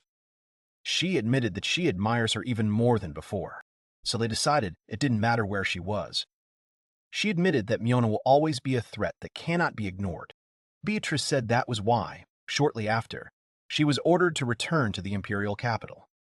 She knew they were going to do the unthinkable to her after she returned. Therefore, the girl decided to ask Al for help. She said that at that moment, he was the only one who was able to save Miona. Everyone listened attentively to the girls. The girl added that the rest, Blam said that, as he had told them a moment ago, he would take the place of his master who was currently ill and steal the princess. But he admitted that he would need help. Kuros exhaled and said that he was betting that he could handle everything on his own. Blam told him that it was possible, but he said that, however, he would have to kill too many people if he went alone. He would like to avoid this. Given their abilities, it would be easy to recapture the princess. He also said that, on the other hand, he had no idea what Her Highness looked like. Beatrice said she was going to go with him too. She said that people know her, so there shouldn't be any problems getting in. Roy said that in that case, they had no choice. Mary supported him and said that they were bodyguards after all. Nina also said that she was coming too. She said that if it was for Miona's sake, then she just couldn't stay away and do nothing. Everyone looked at Kuros. He thought about it. The guy said no, you don't have to look at him like that. He said he wasn't going to do it. Of course, he feels sorry for her and so on. But he absolutely does not have to go there, and it is too problematic. Everyone else continued to look at Kuros. The guy got upset and looked down. He turned to the boss and said that this was what they could only ask him for. And Roy told him that it was true. The guy scratched his head and said that then. He immediately shouted that it was all gone. He said he would go with them. Roy said he didn't expect anything less from him. Kuros said that if they wanted him to tag along, then fine. He would do it. Damn them. Blam thought it was so easy. It's too easy. Mary also said that it was really too easy. At this time, Frederica turned to Blam. She asked what she should do. The guy replied to her that he wanted her to stay with Irene and keep an eye on the dungeon, and this idiot for him. The guy said that there would be no point in beating off the princess if there was nothing left of this place by then. The girl was surprised by his words. She was upset at first. After that, she smiled and said that she understood, and said that the guy could rely on her. Blam replied that yes, he was leaving it on her. Blam also clarified that he hasn't been eating much lately, so let her make sure he eats well while he's gone. The girl replied to him that all this would be done. Meanwhile, Beatrice turned to Al and said that he had good friends. Blam turned to the other guys and said that it was great. They're moving out tomorrow morning. He asked them not to worry and said it shouldn't be a dusty job. And it's not dusty either. Nina was determined that they would do it. They're just going to save a girl in trouble. This is a banal story about a hero. The former hero is finally coming out of the dungeon, and so the next day, Blam was already in the carriage, and they all set off. The girls were sitting opposite the guy and chatting. Roy and Kairos were driving the cart, and so the guy woke up and he stretched after sleeping. The girls first noticed him, but then looked away from the guy. Blam told him not to be afraid. He doesn't bite. Nina said she wasn't afraid. Mary supported her and said that was it. They can't scare her either. But the girls still lowered their eyes to the floor, including Blam. Beatrice turned to the guy and said that he was left out and he was unsociable. And the guy asked her that she was still a small child. He thought that he actually understood their feelings. After all, although not directly, he humiliated them with his orders. Therefore, of course, being around someone like him must be a difficult ordeal for them. The guy is betting that they would run away right now if they could. Blam looked up and then out the window. He thought it had been 3 days since they had left the dungeon. Using this carriage, they are heading due north, to the city of imprisonment of Mayon Reamtor. In fact, this is also the military carriage that Beatrice's group used to get to the dungeon. The team is already halfway there. Therefore, there are still about 3 days left before arriving at Rentor, the guy thought, which also means that the situation will not change for the next 3 days. Well, okay. In the end, heroes are still murderers. Therefore, there is nothing new in calling him a bore. The guy kept looking out the window, and Beatrice was looking at the guy. Meanwhile, they arrived at Remtor. Miona was sitting at the table, looking sad. She looked at the birdcage and said it was a gift her brother had sent her. It's a frisky bluebird. She wondered why they had to keep a wild bird in a cage. Suddenly, the girl decided to let the bird out of the cage and set it free. The girl opened the window and watched the bird. She thought that if they could fly, then they should be free. And no matter how much others want to bring them down to earth, the more the better. Meanwhile, night had already fallen. He turned to the brothers and asked what was wrong. Blam asked him what he was talking about. He thought of his brothers. Kiro said he was talking about breasts, of course. Blam told him that it was not so important to him. Kiro said that, however, it was true that must be all the men talked about in the army. He turned to his boss and asked him if this was true. Roy sat huddled on the grass. Kiros asked him what was wrong. He said he was shaking all over. Blam thought that the guy felt the same way as those girls. He can be fragile at heart, despite his huge size. Roy started apologizing to the guys. He said he was damn cold, and Kairos said that he would go get a robe that way. Meanwhile, the fire flared up and crackled. Blam asked Roy if he was afraid. He said that after what he had put him through, it would be fine if he tried to avoid him as much as possible. And he cited Mary and Nina as an example. Roy replied that he didn't know why he was asking this right now. But he said no, he wasn't afraid of him. Roy said he would have easily defeated them back then, but they knew it. He confessed that they were to blame for showing up at their house without being introduced. It wouldn't be strange even if they were killed. And he asked Kairos if that was the case. The guy told him that, okay, to be honest, even though he couldn't agree, there were times when he was afraid of him. But he said none of that mattered now. What was is gone. Now they all eat from the same pot, the same food. So they should get along or they won't be able to enjoy their food. Kiros just wanted to say something, but the guys heard a sound. The carriage door opened and Mary got out. She said she was going to pick some flowers. But when she saw Blam, she immediately turned around and ran away in the other direction. Kairos, meanwhile, asked not to think so badly about girls. He said that they had been hit much harder than they had been for all this ordeal. Blam said he knows that. He said that even if you don't take all this into account, heroes are nothing more than murderers. Therefore, he can't blame them for such a reaction. The guy thought that it had always been like this. Nothing new. No matter where he went, he was always mistaken for a nuisance and never even tried to kill. Roy turned to Blam, calling him a hero. He said that was no reason to give up. He said it didn't matter where he was from, empire or kingdom. But anyone who stands up to the demon lord is a hero in his eyes. And among them, he is the one who has achieved the highest results. He called him a great hero. He said that he had slept countless lifetimes. Roy noticed that it wasn't that the monsters and bandits disappeared from this, but then their soldiers play their part. He repeated again that this was not something he should worry about. Roy immediately laughed hard. He said that's why he would say it as many times as needed. He said again that he was not afraid of him, moreover, as a warrior. The only thing he feels for him is respect. Blam was listening intently to Roy. Kuros was smiling at the same time. But then Blam looked at Roy, and he saw that he was laughing again. Blam wondered why he hadn't killed the Demon Lord before. Blam remembered pictures from the past and thought that it was because of his delay that his daughter was now dead. He clutched his head and, in his thoughts, asked the voice to shut up right now. He asked me to leave him alone. Roy and Kuros noticed this and they asked what was wrong with him. Kuros asked him if he was okay. He said he was pretty pale. At that moment, Beatrice got out of the carriage. Blam said he was fine and they didn't have to worry about it. The girl immediately went up to the guy and hugged him from behind. She said he didn't have to force himself like that. Shortly before that, Al and Beatrice had a conversation about feelings. The girl listened to the guy and said that she understood. She said that means Blam lives there in order to avoid people hunting for his life. And the guy said yes. The girl said that in fact, both the sacred sword of Blam and the heavenly robe of Viola should have lost contact with his masters and gone into standby mode, since the world was no longer in danger. This is what the legend of the relic says. Al told her that was true.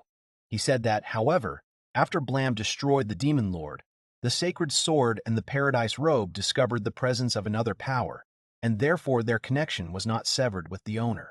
The girl thought about it and said, that's how it is. The guy said that in the eyes of the rulers of Kieta, Blam, wielding an extremely powerful sacred sword, is a threat that differs little from the previous Demon Lord. In much the same way, Miona is a hindrance to her brothers. Beatrice said how terrible it was.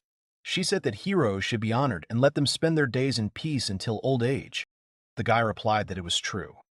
Blam has done so much, and yet found himself drawn into the dark side of what they call politics. And he suffered a lot, playing his role. Beatrice paused and thought about it. The guy turned to the girl and said that's why he knows she's worried about Mayan. But he asks her to take care of Blam too. Meanwhile, Blam was sitting by the campfire with Beatrice. The guy asked the girl what was wrong and what had just happened. He said that she seemed to have some plans for him, since Lona decided to send those two away. The girl turned to the guys and she asked them to provide the rest to her and let the two of them go to rest. And she said that, by the way, this is an order. The girl laughed a little and said that he had read it. The girl replied to him that, okay, it's not like that. She said that just when she woke up and saw him, Foff, and for a while the girl thought about it. She said she was a little worried about his appearance. The guy replied to the girl that she didn't need to worry about it. But the girl said that nevertheless, he had been on duty for the last 2 days. She said he must have slept little, and she asked if he was really okay. The guy replied to her that it was fine. But he said that he never slept much. He said that he just takes a little nap during the day, and it's enough for him. The girl asked Blam that it was because he was a hero. The guy thought about it and looked at the girl, but he answered her, spreading his hands, that no one knew. He looked at Beatrice and thought she was a pretty smart woman. She's right. At first, he couldn't sleep because he was afraid. He was one of the people that bastard trained day in and day out.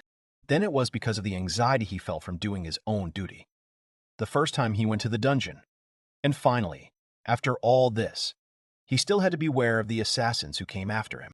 That's why his body still hasn't remembered how to rest properly. And not to mention the voices of all those whom he did not save in time and those who suffered directly at the hands of the Demon Lord. They come to him from time to time, full of hatred and resentment, not letting him fall asleep. He played his part, and yet he is hated. Blam turned to the girl and said that, okay, he was tired. But no matter how sleepy he was, he couldn't fall asleep. This is his condition. He has fulfilled his mission, and yet he is cursed. The guy said that so she shouldn't worry about him. That's his problem. He thought that everything was as it was. They hide this disgusting sacrifice under the name hero. He thought he had to endure this pain. He never planned to share with anyone, never wanted to. The girl lowered her eyes and said that she understood. The girl got up from the ground, and the guy looked at her. She came even closer to Blam. But he did not understand what was happening. Beatrice grabs the guy and sticks his head right into her chest. He didn't understand anything and asked what. He got angry and asked her what kind of crazy idea had come to her mind. He said she was Al's girlfriend. Therefore, she should not behave like this with another man. The girl was amused and said, then look at him. He says such childish things. She told him to just stay in place for a while. Don't let him worry. She's not going to cheat on Al. On the other hand, he wouldn't be mad at something like that. The girl looked at the guy. She said if he didn't want to tell him the reason, then she wouldn't ask. But she said there was something she wanted him to know. She said he probably thinks of himself as unsociable, or that it's okay for people to avoid him. But it's not a no at all. She said he wasn't scary. Otherwise, she wouldn't have been able to hold him in her arms. And the girl let the guy go. She looked into his eyes and said that she was sure that many people thought the same way as she did. Blam looked at the girl carefully. She turned around and started walking away.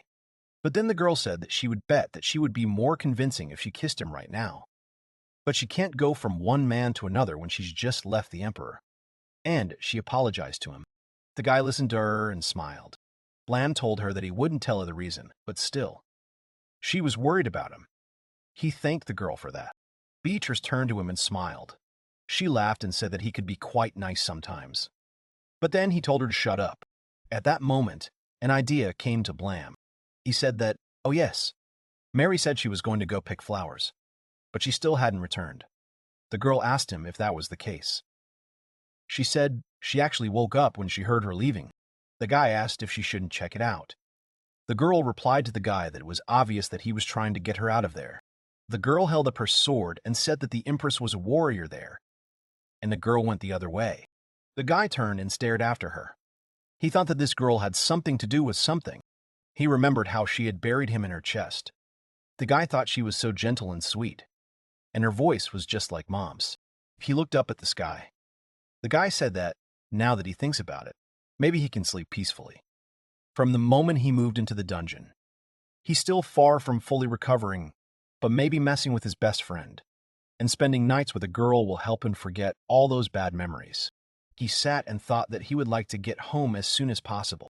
At that time, Beatrice was walking through the forest, despite the horror of the blade of his sword pointing at them. They were able to scream and call for help. They could only observe the world with gloomy eyes. It's not just his discretion, their views are similar. He can't leave them. Beatrice stood in the woods and thought, well, where did Mary go? She's already gone quite a long way from the camp. But then the girl heard something and turned her head. She said she meant there. But suddenly the girl heard a groan. She realized it was Mary. She ran towards the sounds of moaning and thought it was a monster. But no, maybe someone came after them. She immediately took out her sword. Beatrice saw the girl's leg lying on the ground. She shouted Mary's name. But suddenly she saw a girl who was satisfying herself. Mary immediately turned around and was surprised to see Beatrice. The girl immediately stood rooted to the spot. It was very awkward for the girls. Meanwhile, Al was standing near the energy furnace, and he thought that he could feel a huge amount of magical power flowing through his body. The guy looked at his stove. The owner of the dungeon center selected through a contract. The contract with the demon lord was terminated the moment he died, and now what he left behind is now Ela.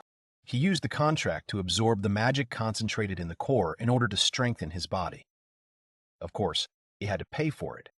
He was bedridden for a while. But now he can finally move on to the next phase.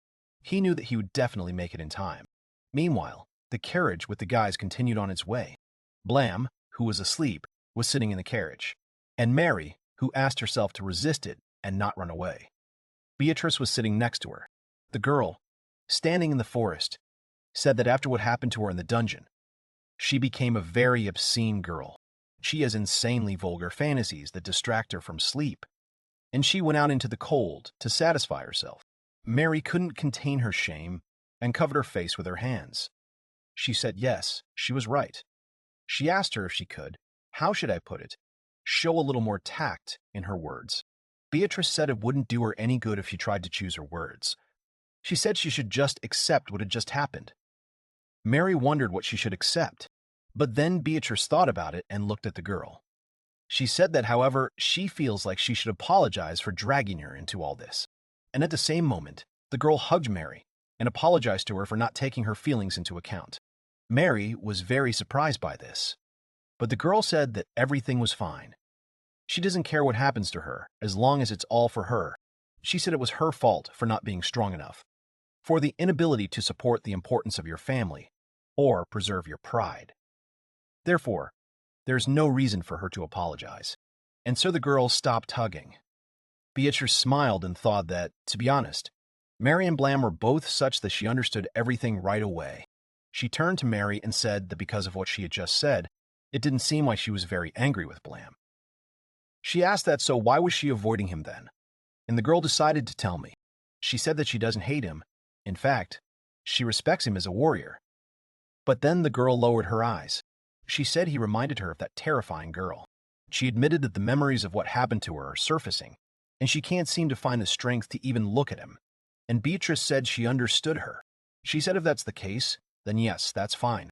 The girl smiled and said that it was okay. She will help her solve all her problems. Mary asked if it was true. Beatrice said that was it. She suggested that she call it Mary's epic recovery strategy. Meanwhile, the girl was sitting in the carriage, looking at Blam and giggling. Night fell. The guys stopped for the night again. Blam got out of the carriage and thought that these guys were such a hassle. Beatrice told him that even if he couldn't get at least some sleep, she was sure that resting in the wagon would be good for him. Roy also said that she is their main attacking force, so he should be in good shape. Kairos said that's exactly what happened, so let him go rest. Blam chuckled and thought that he still wasn't used to people worrying about him like that. The guy stood up and said, "What the hell?" Okay, he's gonna get some rest. The guy immediately went to the carriage, and there was a naked Mary waiting for him. She was sitting on the floor and said she was waiting for him. Seeing the girl, the guy thought for a second. He looked at her for a long time, but the next second, he abruptly closed the door. The guy said it was terrible. He was already seeing naked girls. He said he must be very tired. But the guy decided to open the carriage door again, but Marie was still sitting there, who wanted to tell him at least something. But Blam slammed the door again. He said it was very bad. He's a guy, so it's okay to feel aroused even now. But he might eventually introduce Irene or Frederica. But then suddenly, the carriage door began to open on its own. Mary looked out from there, who said she couldn't help but feel even more embarrassed. She said that if his reaction was like that, then she didn't know what to do. There was silence in the air. Meanwhile, Blam had already entered the carriage and sat down on the seat. He asked Mary if she could explain what was going on here. The girl sat awkwardly on the seat and couldn't really say anything because of shame. She remembered that Beatrice had told her that she would be able to overcome her passion, which she was experiencing because of him, only by using him. Or, more simply, let her make him at least hug her, and she will get rid of this fear forever. The girl said it would happen anyway. She called Beatrice an idiot empress. The girl covered all her seats and said that she also told her to help ease his pain. That's all. The guy was shocked after what he heard. He thought that this one was small. He thought that they had already settled this issue yesterday. But still, it's hard to believe that this is the girl who showed him her panties in the middle of a fight. He turned to Mary and said that he thought he should take responsibility for it. And of course, he has no reason to refuse an attractive girl.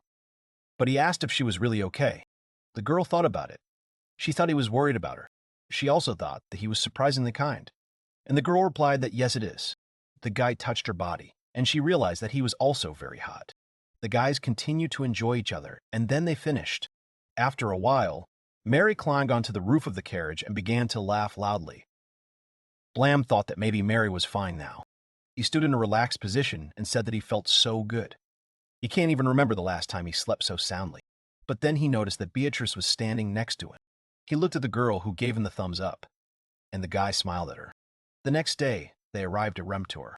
A man knocked on Princess Mion's door and wished her a good morning. It was the Lord of Remtor, Kenneth Cordold. He asked the girl how she was feeling. But the girl told him that it was terrible. She said she had just met the dog he was taking. She means that his snake came in. Kenneth replied that her tongue was sharper than ever, but he said it would be over soon.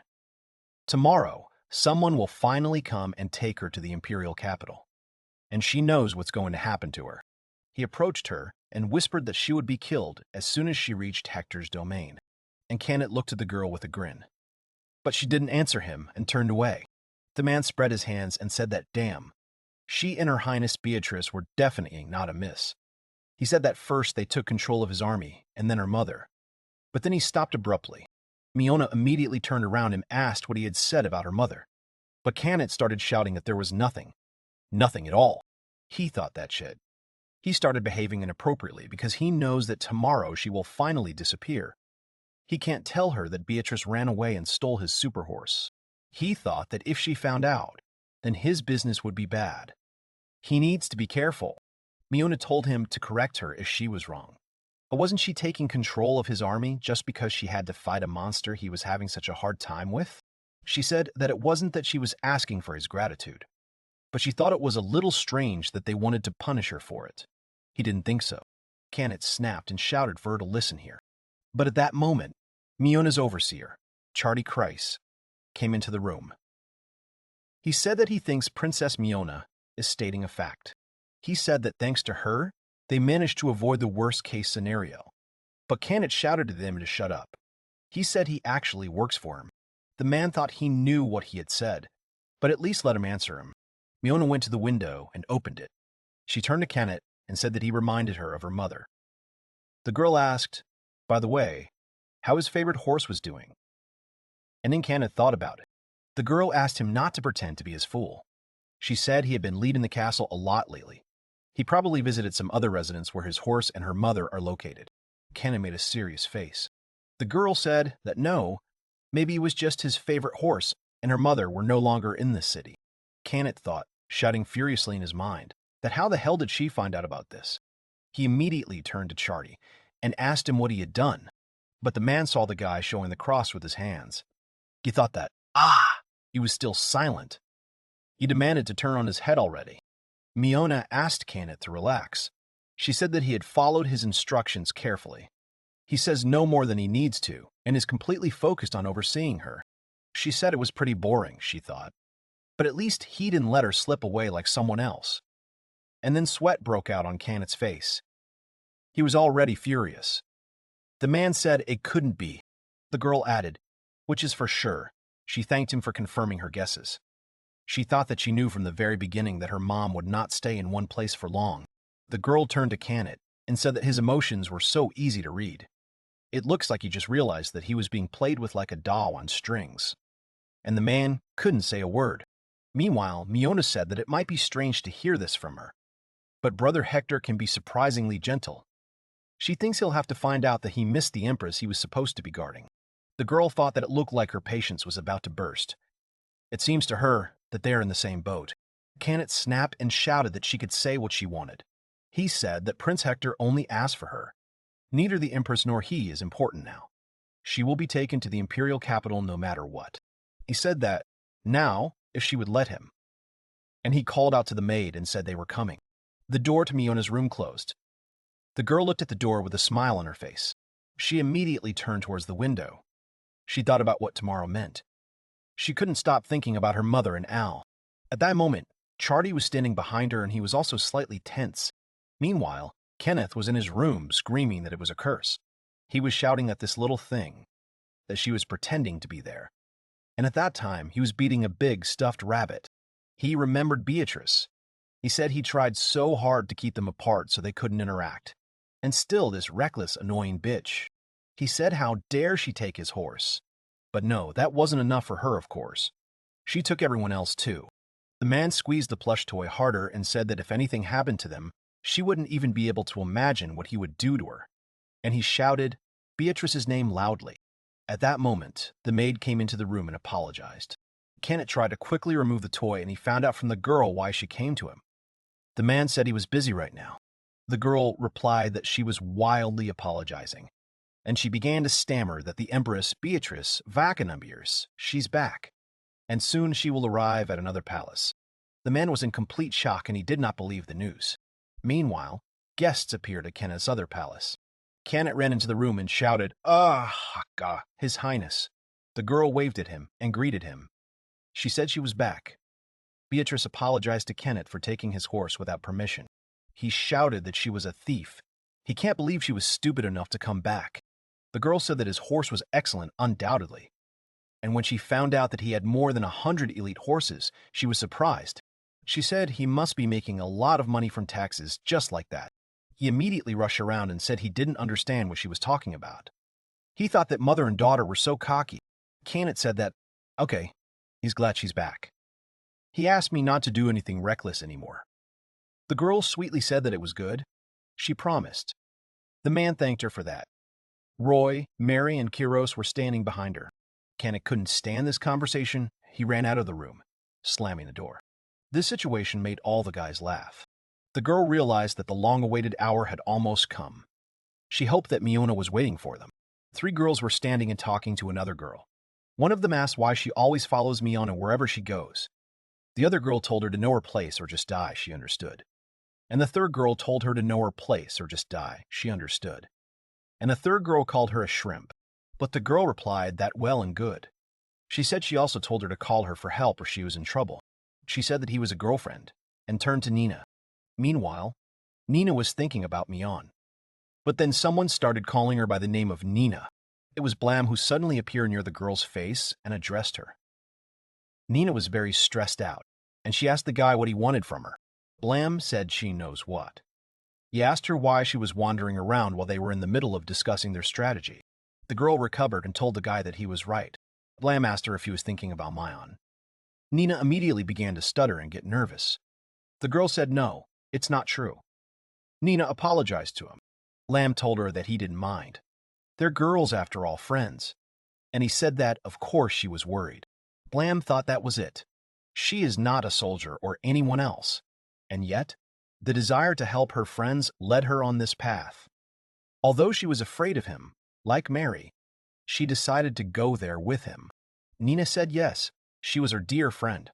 She always helped her, so this time, it's her turn to help her. Blam smiled at her words. He said the sun was almost down. They would double-check the plan again, and then they would go rescue her friend. And the girl told him that it was okay. Meanwhile, in Kenneth's other mansion, Beatrice said that, therefore, as soon as the sun sets, Blam and Nina will give them a signal that they have entered the mansion. While they are saving Mion, they will prepare the horses for departure, and then they will pick them up and escape together, because that is their plan. And Mary said yes. She said that her brother, as well as Kairos, was on his way to the stables, as they had said. Beatrice said they were as reliable as ever. The girl tied a ponytail on her head and said that, okay, she was ready. She said that besides, there should already be a signal from Blam. She wondered what it could be. Suddenly, sounds were heard from the window. She thought this must be it. Meanwhile, the guards were shouting that the enemy was attacking. Blam said to let the light fly, love. He immediately unleashed swift waves of light at the guards. Messenger of aerial wrath, may he raise his hand against his enemies and crush them.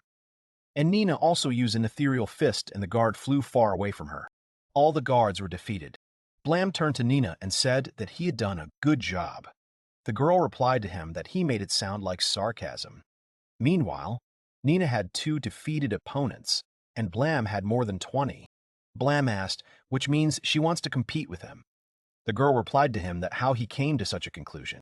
Blam took off and shouted that it sounded fun. Let them do it. The girl didn't understand what he meant at first. And then she jumped off the seat and asked the guy to wait for her. They started up the stairs. Suddenly, Nina tripped over the stairs and began to fall to the floor. She thought it was Mr. Paul. She greets him and asks him to be courteous to her. Blam ran up to the girl and grabbed her. Nina looked at him. Blam said they couldn't let her get hurt right now, and the girl thanked him for it.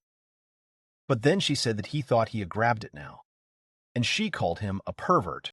The girl got to her feet. Blam said it was his mistake and he asked her not to worry. He said it was too early for him to enjoy her, but the girl got angry and said it was so rude. She thought that she had grown up over the past year. He did not know.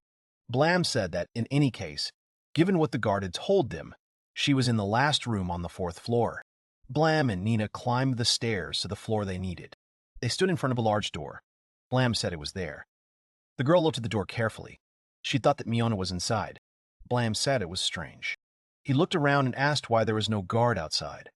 The guy suggested that they might have done something wrong. The guy began to think about everything. Nina began to repeat Miona's name several times. The guy looked at the girl questioningly. Meanwhile, Miona grabbed the door handles on the other side, and she asked Nina to wait. She asked me not to open it. She said she would be there. But then, Nina started opening the door. Charty suddenly began to attack. Nina and Blam were very surprised by this. Charty used the blade of light, and she directed the attack at Nina. The girl thought of Mion, and Blam also thought of the girl. The guy was worried if everything would be okay after such a sudden attack. Meanwhile, Roy and Kiros arrived at the stable. The men were trying to deal with the guards. Kiros thought it was a curse. It is difficult for him to fight with people from his own army. Roy decided to help him and hit the guard with 2 legs. Kiros thanked the boss for this. Roy turned to Kiros and told him that the Empress had ordered them not to kill if possible. The man turned to the guy and said that was why it was better for him not to be stupid. Otherwise, in the end, he would die. Kiros scratched his head and agreed with Roy. He knows it, but still. The guy said that in any case, since Roy suddenly flew into a rage, it means that that loud noise was a signal. Roy started laughing very loudly, and he said that either the guy's skills or the cannon could make such a sound. Kiros said yes, that's why he's asking him. He said maybe it was a cannon. Roy thought about it. He said he hadn't thought about it, and at the same moment, many guards ran up to the guys. The guys turned and looked at them. The warriors shouted for them to surrender and that they were surrounded. Roy bared his teeth and said, "Okay, it's just a matter of time." Kiros said that bowed. He knew it would be like this. At this time, the warriors shouted for everyone to run up to the stable, and for them to send reinforcements to the mansion. Mary and Beatrice stood behind the wall and watched what was happening. Beatrice said that everything seemed to be going according to plan. There is complete chaos there. She said they would take this chance. At that moment, they heard Canet address His Highness. The girls immediately looked at him. He said they were the reason for this madness. He asked the girls what the hell they had planned. He said that wherever he went, there were problems everywhere. Beatrice said that of all the people she could have met by chance, Mary immediately asked the girl what she should do with him. But Beatrice told her no. Let her stop. The girl said that she had told her not to kill if possible. Mary replied that if she would allow it. She said that this man fills his pockets with money from working citizens. Canet thought that, damn, he couldn't hear what they were talking about. Mary said they should put an end to this here and now, but Beatrice screamed that she said to stop. The girl said that yes, he's a criminal who takes taxpayers' money, but he's Hector's pet dog. He has a face like a snake. He's suspicious. He plays with raincoat toys when he thinks no one is watching him. And he has no love for anything but horses. He turned Remtor into a real city. At least his abilities as a merchant are unique.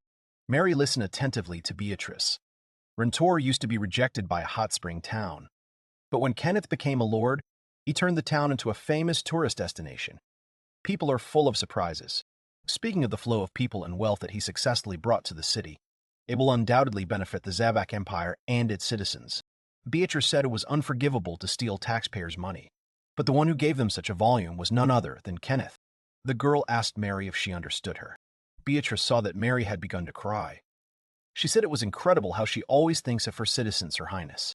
She said her words touched her deeply. Beatrice thanked her and asked her to be quiet. She said that it wasn't that she was judging people. It was just that betrayal was another story. Canet was watching the girls closely, but he shouted that they were planning to ignore him for how long? They're going to answer his question or not. Beatrice smiled at him in response to his claims. The man said that what they had done was nothing compared to stealing. This is terrorism, while Canet was saying that no, taking into account how close she was to the very center of the state. Ugh. This is an uprising.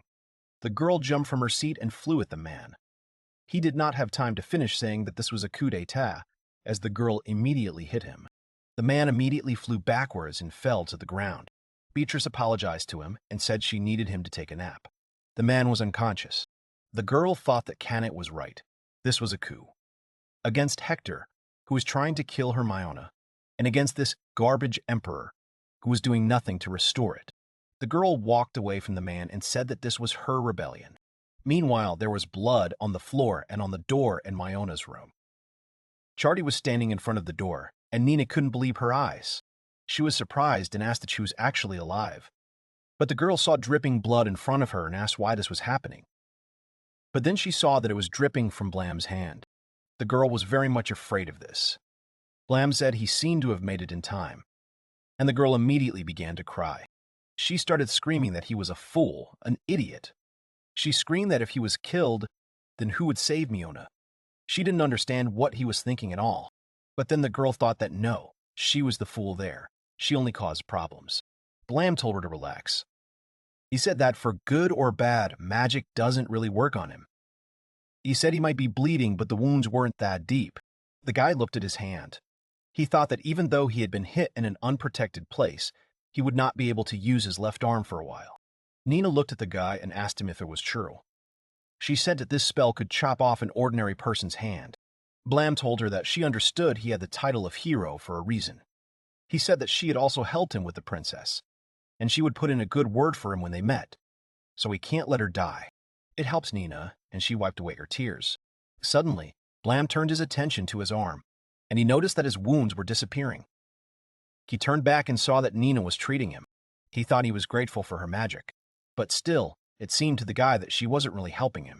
Suddenly, Blam noticed that no, it really seems to work. A little, but at least the bleeding has slowed down. The girl tried hard to help the guy. Blam told her it wasn't bad.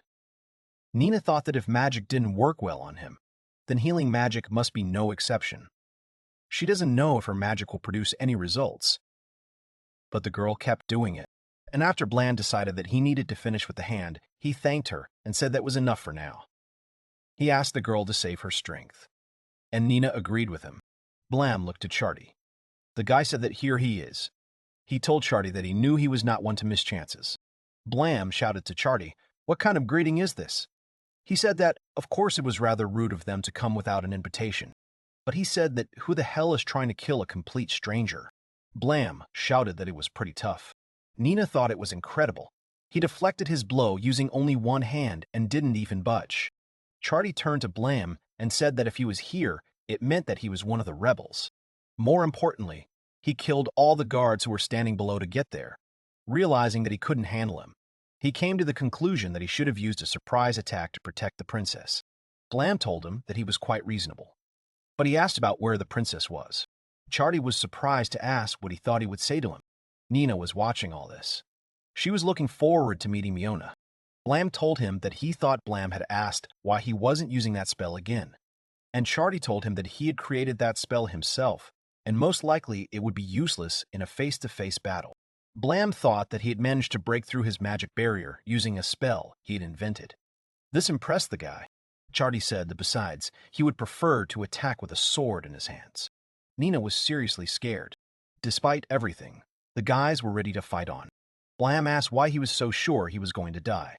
Considering the circumstances, his surprise attack was good. He temporarily disabled his left arm. Blam asked if he still thought he couldn't beat him. Charty replied to him that if he fought him, he would die. This injury won't hurt him in any way, and he is sure that anyone whom he wishes to die will undoubtedly die. That's the aura Blam emits. Nina was watching the scene carefully. Blam told him that he could still turn tail and run away, but Charty told him that he had to do his duty. He will protect the princess to the end, even if it is useless. Blam said what a troublesome guy he had come across, a loyal knight. He did not run away, realizing the difference in strength. If you tear off his arm, legs, he will still try to stop him. As long as his heart is beating, he will do his duty. Yes, now Blam understands everything. The same aura emanates from this guy as from her. This holy knight carries a devotion to justice that can easily be mistaken for a curse. He's going to kill him. The guys looked at each other angrily. The guy said, "Blam Dilmond." Charty looked at the guy questioningly. Blam said that's his name. Before the duel, he must present. Charty smiled and said that he understood. That's how. He would be killed by none other than the hero himself. That's probably why he knew from the very beginning that he couldn't beat him. The guy shouted that his name was Charty Crace, and at the same moment, he shouted that he was attacking. At that moment, Charty was dying in Blam's mind. It was a kind of gut feeling, or perhaps a premonition, caused by his vast combat experience. Charty swung at Blam with a sword. The guy thought it was an excellent swordsmanship. There are no flaws in his movements. The guy knew that he was aiming at his neck. He wants to take it with him before he dies. Blam knows what he's going to do. He understood that Charty's sword would never reach Blam. They both knew the outcome of the battle from the very beginning, and Blam was able to deflect Charty's blow, breaking his sword. Charty said it was truly amazing. He introduced himself to the princess and thought. He thought he knew what he looked like in her eyes. but he has a deep respect and affection for her since she saved the city. He thought that her valiant image would forever remain in his heart. And, at the same moment, Blam swung at Chardy and said that they would see each other again. Chardy thought he would pray that these people would make her happy. But the second Blam's sword was a millimeter from Chardy's neck. Myoni shouted that they had had enough of this. The guys were very surprised. Chardy turned towards the voice. Blam also looked in that direction. Nina was also looking there, hoping to see Miona. The girl, before she appeared in front of the guys, said that, my God, how it gets on her nerves. She said that at first she was scared by the sudden sounds of battle, and then she rushed into another room. Now she finds the two of them trying to kill each other. The girl said she couldn't help but wonder what would happen next. The girl came out of the shadows and said that whatever it was, it would put an end to it, even if she had to use force. When Nina saw Miona, she couldn't hold back her tears. Chardy looked at the girl and turned to the princess. Blam also looked at Miona with surprise. Nina shouted her name, Miona, and Chardy also shouted, Princess. Blam was looking at the girl intently. He thought it was understandable. So that's what Al's girlfriend was like. The third princess of the Empire of Zava is Miona Letzavak. She went to the guys and said, okay. The princess turned to Blam and she asked him to put that thing away, and she pointed her finger at the sword. The guy first looked closely at the girl, and then he thought what a strange feeling it was. For some reason, only her voice has already dispelled the desire to fight with her, and the guy immediately lowered his sword. The guy thought that her voice made him succumb to her command. There is indeed something magical in her voice. Now he understands why the other candidates for the succession felt threatened by her. Miona came up to Chardy and the guy told her, ugh, the princess. But the girl slapped him. Everyone was shocked by what Miona had done. She told him that she knew why she had hit him. Chardy said that because he wrapped her in a sheet and threw her into some room. And the girl replied that, well, that's why, too. It was quite difficult to get free. But then she looked seriously into the guy's eyes. The girl said that all he aspires to is to be a knight. But she doesn't care. She said it was his life and his honor, so he can do with his life whatever he wants. But the same can be said about her. Only she can use her life and honor as she needs to. And she said that she would not let him be burdened with her problems and die for her. And the guy immediately lowered his eyes in shame. The girl looked at her for a while, and then Chardy told her that he understood, and he admitted that he was terribly sorry. But at the same moment, the girl put her hand on his head. She smiled and said that it was fine. Then everything was fine. She is glad that he understood everything. The girl was smiling, but Chardy couldn't do it. Blam was quietly watching all this. The girl turned to him and said that she would continue. She turned to Blam and asked him who he was. But at the same moment, the rest of the guys in the carriage with horses began to approach the building. The carriage stopped and Beatrice started to get out of it. The guard started shouting that it was reinforcements. They are saved. He said the rebels are on the 4th. But immediately Beatrice kicked the guard and he flew far to the ground. She said it looked like the two of them were still inside. Mary and Roy got out of the carriage and the guys said that in that case, until they take Princess Miona out. And Mary continued that they would have to fortify themselves there. Kiros said that he knew that everything would lead to this again. At this time, Roy and Mary could be heard laughing in Moana's room. Miona turned to the window and said that this laughter was the Harlans. She asked if her mother was with them. The girl couldn't believe it, and she turned to Blam. She said she understood, so that's how things are. She asked that he was a Blam Dilmond. Right, he's Al's friend. And the guy was very surprised by this. He replied to the girl that it was impressive. He said that he could not have imagined that she would understand everything so quickly. Miona said it was pretty obvious. Her mother would never leave alone unless she went to him for help. And the fact that he was there at the same time as she returned, it can easily be concluded that he is also part of this plan. Blam replied to her that he understood, and he said that she had a good intuition. But he asked how she knew he was Blam Dilmond. The girl replied that it was even more obvious. She introduced Al and said that this pervert had no friends at all. Blam thought she said it so bluntly. The guy fell into a stupor. But the girl continued and said that the only exception was him, the very hero. The guy laughed and said that's how it was. He thought Al shouldn't worry. Not that he had many friends either. The guy told her that he felt better now. It seems that there was no need to drag this girl to vouch for him. And he immediately took Nina and showed her to Miona. The girl was delighted and said that she had not noticed her in this darkness. She said that they hadn't seen each other for so long and asked Nina how she was. But the girl couldn't contain her emotions. She immediately ran to Mione. The girls hugged each other, and Miona said she was so glad to see her, and the girl thanked her for coming. Nina couldn't hold back her tears and cried very hard. Blam was watching the girls. Miona said that God, Mother, Charty, and she are so much the same. The guys are trying too hard, but Charty continued to sit without emotion. The girls said that they should not forget about him. If he did not come there himself, it means that something had to happen. And Blam told her yes. Miona said that to be honest, all the people around her are one of a kind. The guy smiled in response to her words. Nina was very happy to see her. Miona turned to the guys and invited them to move out, because she doesn't want to make her mother wait too long, and she doesn't even want to imagine what would happen if reinforcements arrived before they got out of there. And Blam said yes, she was right. But then he turned around and said that he had almost forgotten. And the guy called Charty. He said his life was spared, and let him live right. And also, if he is blamed for this and threatened with execution, then he has the perfect excuse for him. He pointed a finger at himself and said that he should tell them that no one else had defeated him, but the hero himself was Blam Dilmond. The guy asked if he understood. Charty looked at the guy and said he would take it into account. Meanwhile, Beatrice was already surrounded by guards.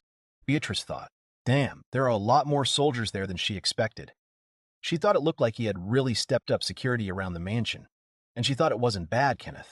The girl tried to fight back, but then shouts were heard for everyone to step aside, and then a white column of light fell from the wall of the mansion.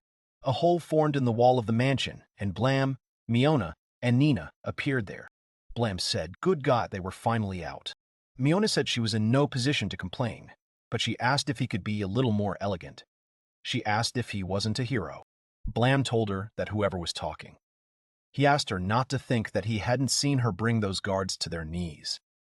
He said that, damn, the apple doesn't fall far from the tree. He said that he thought it was quite elegant of him. And the girl replied that, yeah, whatever she says.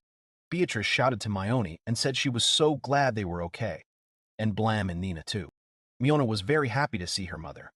Blam said it looked like they were doing well too. Beatrice replied that not really. She said that they regained their strength much faster than they thought. They only have their hands full protecting the carriage. They are receiving more and more reinforcements. At some point, they just won't be able to handle them anymore. They have to reduce their numbers if they want to get out of there. It's so much trouble. Blam said that. Well, then let him provide them to him. After all, he's good at it. And Blam added that for now, let them focus on protecting the carriage. And after a moment, they began to fight. But then Kairos saw that he was being attacked. Roy called out to Kairos. One of the warriors said he was caught. He swung at the guy, and Kairos was shocked by this and he was very scared. Miona was able to deflect their blow and protect Kairos. The guy was very surprised by this. He turned to Princess Mayane, but the girl said that she helped him without hesitation. She asked who he was. Kairos replied that yes, they had met for the first time, but the girl said she didn't care. She said he was with Roy, which means he's her ally, and she said she was counting on him. He got excited and screamed. He shouted that yes, damn it, they would do it. But then one of the guards called out to Miona. He asked her that she was betraying them, but did not understand why she was doing it. They said they didn't want to fight her. The girl replied that she was very sorry, but she had already made a decision. She shouted that she would not let anyone stand in the way of her freedom. Let them get out of trouble if they don't want to die. And the girl pointed the sword at the guards.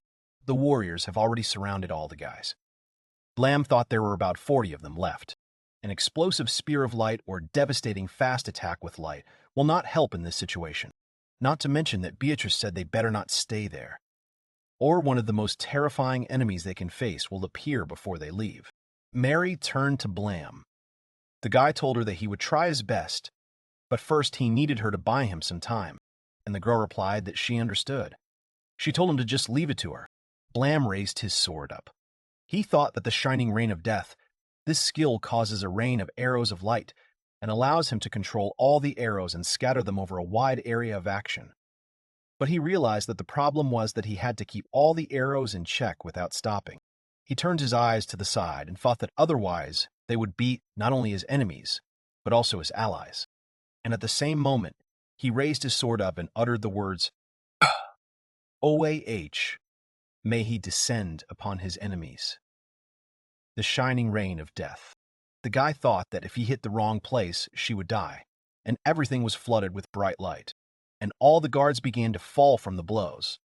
They were lying on the ground without moving. Blam shouted that it was okay, that's all. Let them get out of there while they can.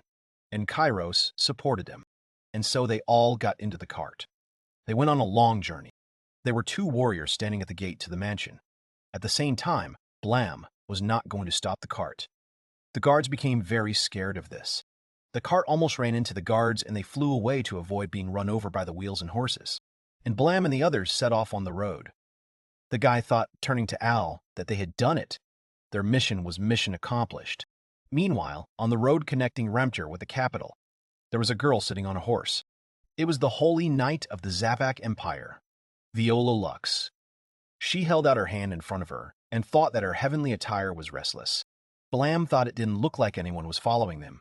He said that, well, they've done everything there, so he's betting Remter's troops won't be able to regroup for a while. Blam thought they had done it. This is their victory. Meanwhile, the next day came. Blam was sitting on a seat. All the other girls were sitting opposite him in silence. Nina said that he had been acting strangely for quite some time. She asked if he was okay. Miona replied that he just reacted badly to what she told him. After all, Blam has a pretty close relationship with her. The commander of the unit sent by the capital to escort Miona. Meanwhile, Viola arrived at the mansion. She asked that she had come all this way, and now they tell her that Princess Miona and Her Highness Beatrice have escaped. In front of her stood Charty and Canet, who'd injured his neck. The girl thought that to think that he had helped them, she means only he can do something like that. She thought that now she understood how she felt back then. Her heavenly robe reacted to his sacred sword. This means that the sword is still holding him captive. Meanwhile, a scream was heard in the carriage. Blah. Beatrice said that the Holy Knight Viola Lux, she is not only his former companion, she is also the strongest warrior of the Empire. The girl said she was the worst stalker they could ask for. This Hector doesn't understand what mercy is. Miona said that nevertheless, she had heard that she was due to arrive tomorrow morning, so they still have about half a day. Not to mention that they shouldn't leave any stone unturned while they're looking for them. This means that they will not be able to move at high speed. So whether he sees, she said, turning to Blam, there is no reason. The guy said no. Meanwhile, at the mansion, Charty told Viola that according to the guards, after leaving the gate, they went to the poop. The girl thought about it and said, to the south. She thought that the princess with the kingdom of Kit was in that direction. She assumed that they were planning to leave the country. And then the girl understood. She thought, no, it's not like that. Meanwhile, Blam said that Viola will definitely understand. Next to the border is the former lair of the demon lord, a dungeon. She will realize that they are heading to the dungeon. The girls listened attentively to Blam and thought about it. Blam said she would come straight to them. He thought that it was not easy to understand, but it was logical. She's not just strong, Forel. She's not just strong. She's a beast. She's not just confident, Forel. She's just arrogant. That's the type of woman she is. Meanwhile, Viola gathered a team of girls and addressed them in turn. A.H. Camilla, Trono, Aina, Yao. Viola said she would pursue them herself. She'll stay there and help with the repairs. But then the captain of the cavalry archers unit, Camille Letnag, said that if she would allow it, she clarified that time was working against them. She said that in order for the search to go smoothly, and for the princess to be safe when they find her, they should go together. Viola said no.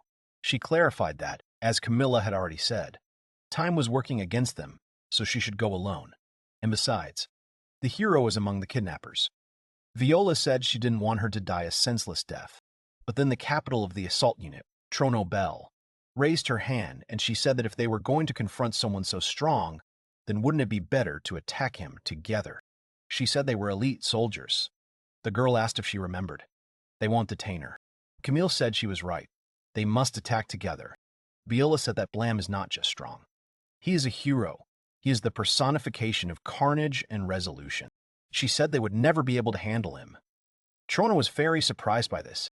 The captain of the attacking magicians unit, Anish Slencourt, said that, yes, that's right.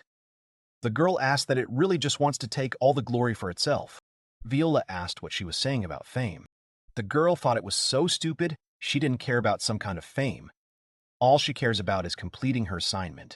On the other hand, fame is all they, the people, care about. She wants to suck up to Prince Hector so badly. Unexpectedly, the captain of the support magicians unit, Yao Fei Ling, said that the girls had had enough. Viola immediately looked at her. Yao said she understood what she was talking about, but she said she should remember who she was talking to and how. She is their superior in rank and, more importantly, the hero of the Zabak Empire. As Prince Hector's knights, they must always maintain a good mood. Ina turned to Yar and said that she was as hard-headed as ever. She said that even talking about Solid, she remembers the prince. She knows that Maite Ekiao said that she had just told her to watch her manners. But Viola thought they should shut up already. She thought that they probably hated the fact that Prince Hector had appointed her commander. But they must not let their senseless pride get in the way of the mission. She realized that she felt the urge to kill them. Still, the girl decided that she had to suppress these thoughts of murder. If she takes them with her, Blam will kill them anyway. She has to admit that it's a pretty merciful death. Meanwhile, Canet and Charty stood and listened to this. Charty was already sweating. Viola exhaled and wished she would stop. Such thoughts will lead to nothing. She thought that these fools were not listening to a word of what she was telling them. Then, she'll just take them with her. It will be easier this way. Viona turned to the girls and shouted that it was okay. They would all go together. She turned to Aina and Yao and told them to prepare the troops. The girls said, "Yes, ma'am." Viola turned to Camille and Trono and told them to have the two of them prepare the horses. The girls answered her. That's right. Viola looked at Canet. He asked what, and he started sweating even more. Viola's sortie was postponed due to complaints from her subordinates. And because they had to move in a group, they moved more slowly. Due to this turn of events, Blam's group gained a greater advantage. But nevertheless, the truth is that they cannot change their fate. Irene allowed herself to fall into one of the dungeon's traps to test her performance, planning to escape with the help of teleportation magic. However, the trap turned out to be able to render magic useless. So now she's in big trouble. Meanwhile, on the 25th underground floor in the meeting room, Al was holding a test tube in his hand. He was carefully examining its contents. But then the door to the meeting room opened. The guy turned and saw the girls. They were very depressed. Al turned to the two of them and told him, "Welcome back." He said they did a good job of checking the functionality of the traps. But then he thought about it and said that it didn't seem to go so smoothly. Irene went up to Al and asked if he was feeling better. She asked how about checking the traps yourself from now on. Frederica turned to Irene, and she said that she knows how she feels. But let her just calm down. The girl said she didn't think it was Al's fault. The guy was listening attentively to the girls at this time. But the girls saw a test tube in his hands and asked the guy what it was. Al replied that it was a secret weapon. He thought it would be nice to have an ace up his sleeve. He thought that after all, his opponent was neither a soldier of Renter nor a lord of the city. His opponent is a man she has never defeated before. It was Prince Hector. Frederica turned to Al and asked what the secret weapon was. "It's wonderful." She said she was already all excited. Irene asked her if it was true. Frederica replied that in any case, that's exactly what it does. Al said that they had extracted some of the core's magical power. He said that thanks to the contract, they can receive unlimited magic power from the core, although only when they are in the range of the core. In other words, they can only use it while inside the dungeon. Irene said that, so they created an item that allows them to use this power outside the dungeon. Al replied, turning to the girl, that it was excellent. He said that the demon lord had done something similar before, and she said no. Irene said she doesn't understand how he came up with it, but she's a little impressed. She repeated that a little bit. Al asked that it was just a little bit. He picked up his weapon. In his thoughts, He turned to Blam and said that he had almost everything ready. May they return safely as soon as possible. Meanwhile, Blam was lying on the roof of the carriage. Nina called his name. She said it was time for a daily healing session. Let him come down from there. The guy answered her by raising his hand that she didn't have to worry. He said that his hand was fine. She was completely healed thanks to her magic. He still has a few scratches, but that's not something to worry about. But Nina couldn't leave. The guy turned to Nina and said that, besides, she knows how difficult it is to make magic work on him. They'll be in big trouble if Miona gets hurt and she's not around to help her. The girl looked at Blam. The guy said he knows she just feels guilty, but she's already done more than necessary. So don't let her worry about him, and the girl told him that it was okay. Nina left. Meanwhile, Blam heard some knocks, and suddenly Miona appeared above him, who said what a bad guy. Blam told her that the wind was lifting her skirt, so he didn't mind. The girl sat down on the roof and said that, so what does he dislike about a girl who feels sympathy for him? She said that by letting her heal him, he would make her very happy. Blam told her that it wasn't that he didn't understand it. It's just, and he thought about it for a while. Miona said that the upcoming fight with a former comrade is all he can think about. The guy lost his face. He said yes. He couldn't stop wondering which one of them was going to die. He said that he had heard what kind of girl she was, and she knew what kind of person he was. Besides, he won't only be fighting her. She must have a large army under her command, and depending on who he has to face, he'll probably have to kill most of them. The girl listened attentively to the guy. Blam said that's why he's not sure he'll survive in the end. Miona said he wouldn't say he was going to lose that way, or maybe he just couldn't say it. The guy smiled and said that it was all right. She knows that he was a hero for a reason. Blam raised his head and looked at the girl. He turned to Mione and told her that he promised that he would take her to Owl no matter what. So don't let her think about anything except the moment they reunite. After a while, Roy watched the fire, and Miona stood in the middle of the carriage. She said it was useless. This guy is hopeless. Nina said she understood everything. But Miona said it looked like his arm had really healed. So don't let her worry about it. Nina looked down and said yes. But Nina thought that she would never be able to pay off her debt to him at such a pace. She understood that the truth was, his wound wasn't that deep. But the fact remains, he saved her life. And she won't be satisfied until she pays off her debt in full. She thought he was too tense thinking about the upcoming battle with the Holy Knight Viola. He doesn't allow himself to relax for a second. She thought even worse. He was cursed by fate to be a hero. And he is bound by the promise he made to his friend. Miona said he wouldn't last long at this rate. Beatrice said that, well, he knows Viola Lux better than any of them. She said he must have a good reason to be so tense. But then, Beatrice had an idea. She turned to Mary and asked her what about the two of them doing it again. Mary smiled and said she didn't mind, and she will do it with pleasure. Miona and Nina looked at the girls questioningly. Miona thought about it and said that something had happened between the two of them. Nina thought it was the first time she had heard about it, but it means that she can repay him without wasting her magic power. And more importantly, taking care of a person's mental health is of great importance. It seems to her that some great magician said so. She thought it was the perfect way to repay him. She's sure of it. She thought resolutely that, okay, she would do it. She understood that the debt that arose when someone saved her life and body, of course, must be paid with her body. Exactly. And then the next night, Roy, Kuros, Mary, and Beatrice were sitting around the fire. Blam remembered the words that Beatrice had said that he should rest in a carriage. Roy supported her and said that, after all, it's hard to laugh when he's tired. And Mary said she hoped he'd get some sleep. The guy understood that he had a feeling of déjà vu. After all, this time it was exactly the same. He started to open the carriage door and said that, well, Mary was staying there overnight. He thought that maybe he was just thinking too much. And now Nina was in the carriage in front of him. A girl with a petite figure takes a sharp step towards Blam. She was sitting on the floor and told the guy that welcome to the Detrum Mobile Clinic. One was looking at Nina's head and didn't understand what was going on. But then he came to himself abruptly. And the next second, he abruptly closed the carriage door. He thought it was her turn now. He thought about it and said that, damn, he definitely hadn't expected this development.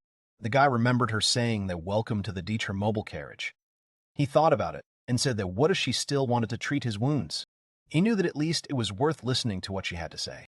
And so Blam got into the carriage and sat down on the seat. The girl awkwardly said that he was right when he said that she needed to save her magic power in case of unforeseen circumstances. She understood that, but the girl said she didn't want to leave his arm untreated. Blam raised his hand and said that he had told her that everything was fine. He said that it might not have healed completely, but he could work with it and hold the sword calmly. But the girl told him that she didn't. It's not going to work that way. At the same moment, Nina began to cry violently. She said she almost died because she was only thinking about herself. She confessed that he had saved her. But in the end, he suffered. Nina got up from the seat and said that besides, she couldn't even heal his wounds. Therefore, she needs to pay her debt somehow or she will... Whoa.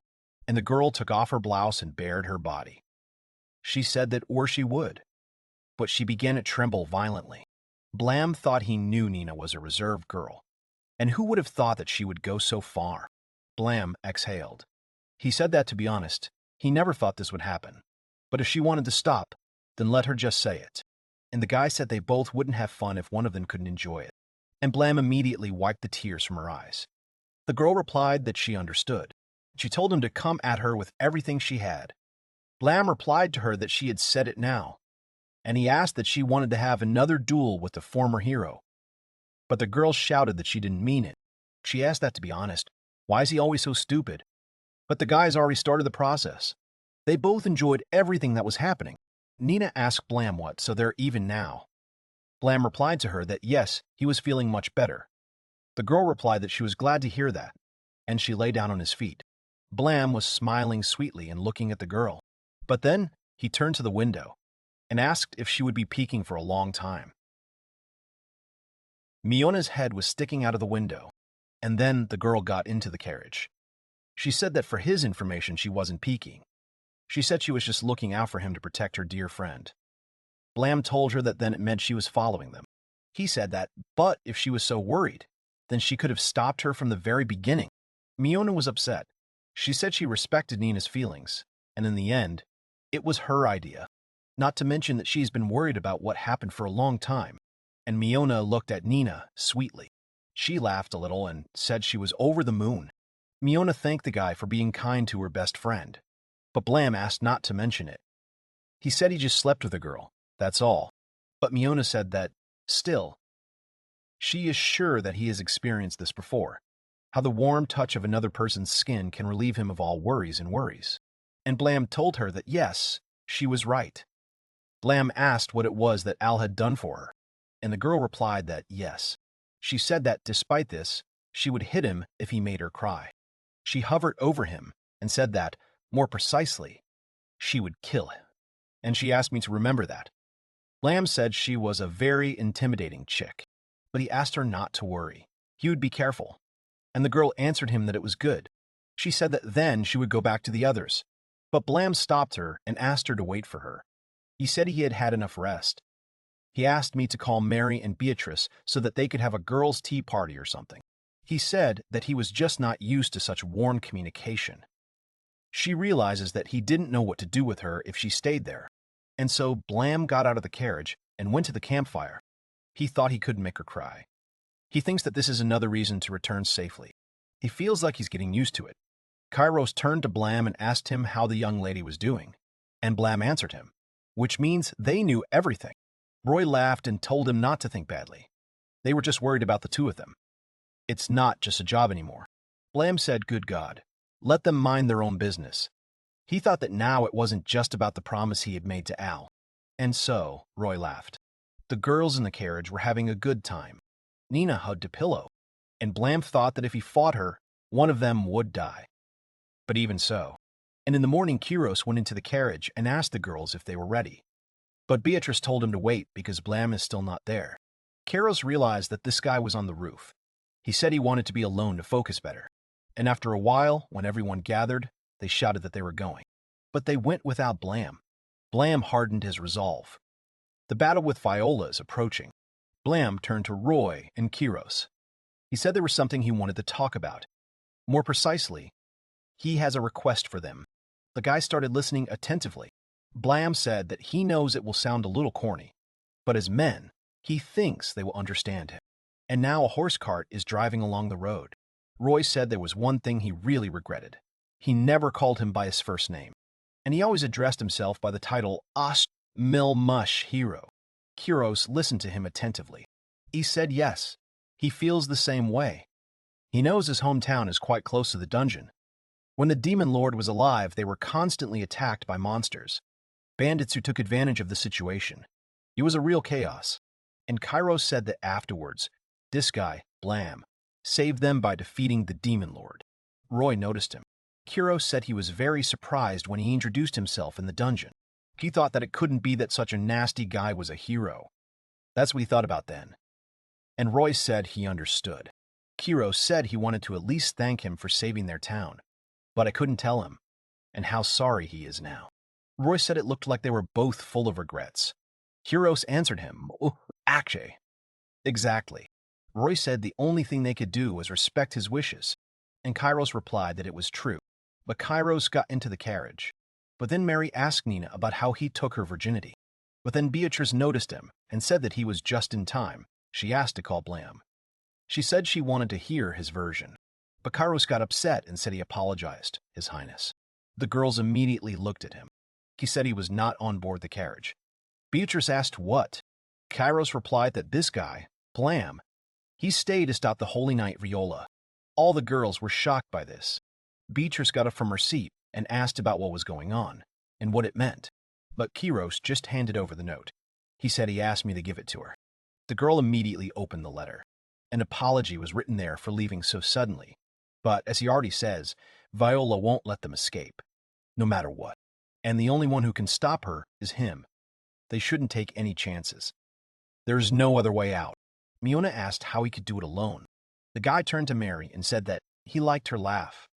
It's a pity he won't be able to hear it again. Mary started crying and said it was like he was saying goodbye to them. Chiros thought that it was true. These were his last words addressed to them all. He turned to Nina and apologized to her for leaving her so suddenly. But she met Miona again. Let you pamper her to the depths of her soul. Kuros thought that he was planning to buy them time, at the cost of his life.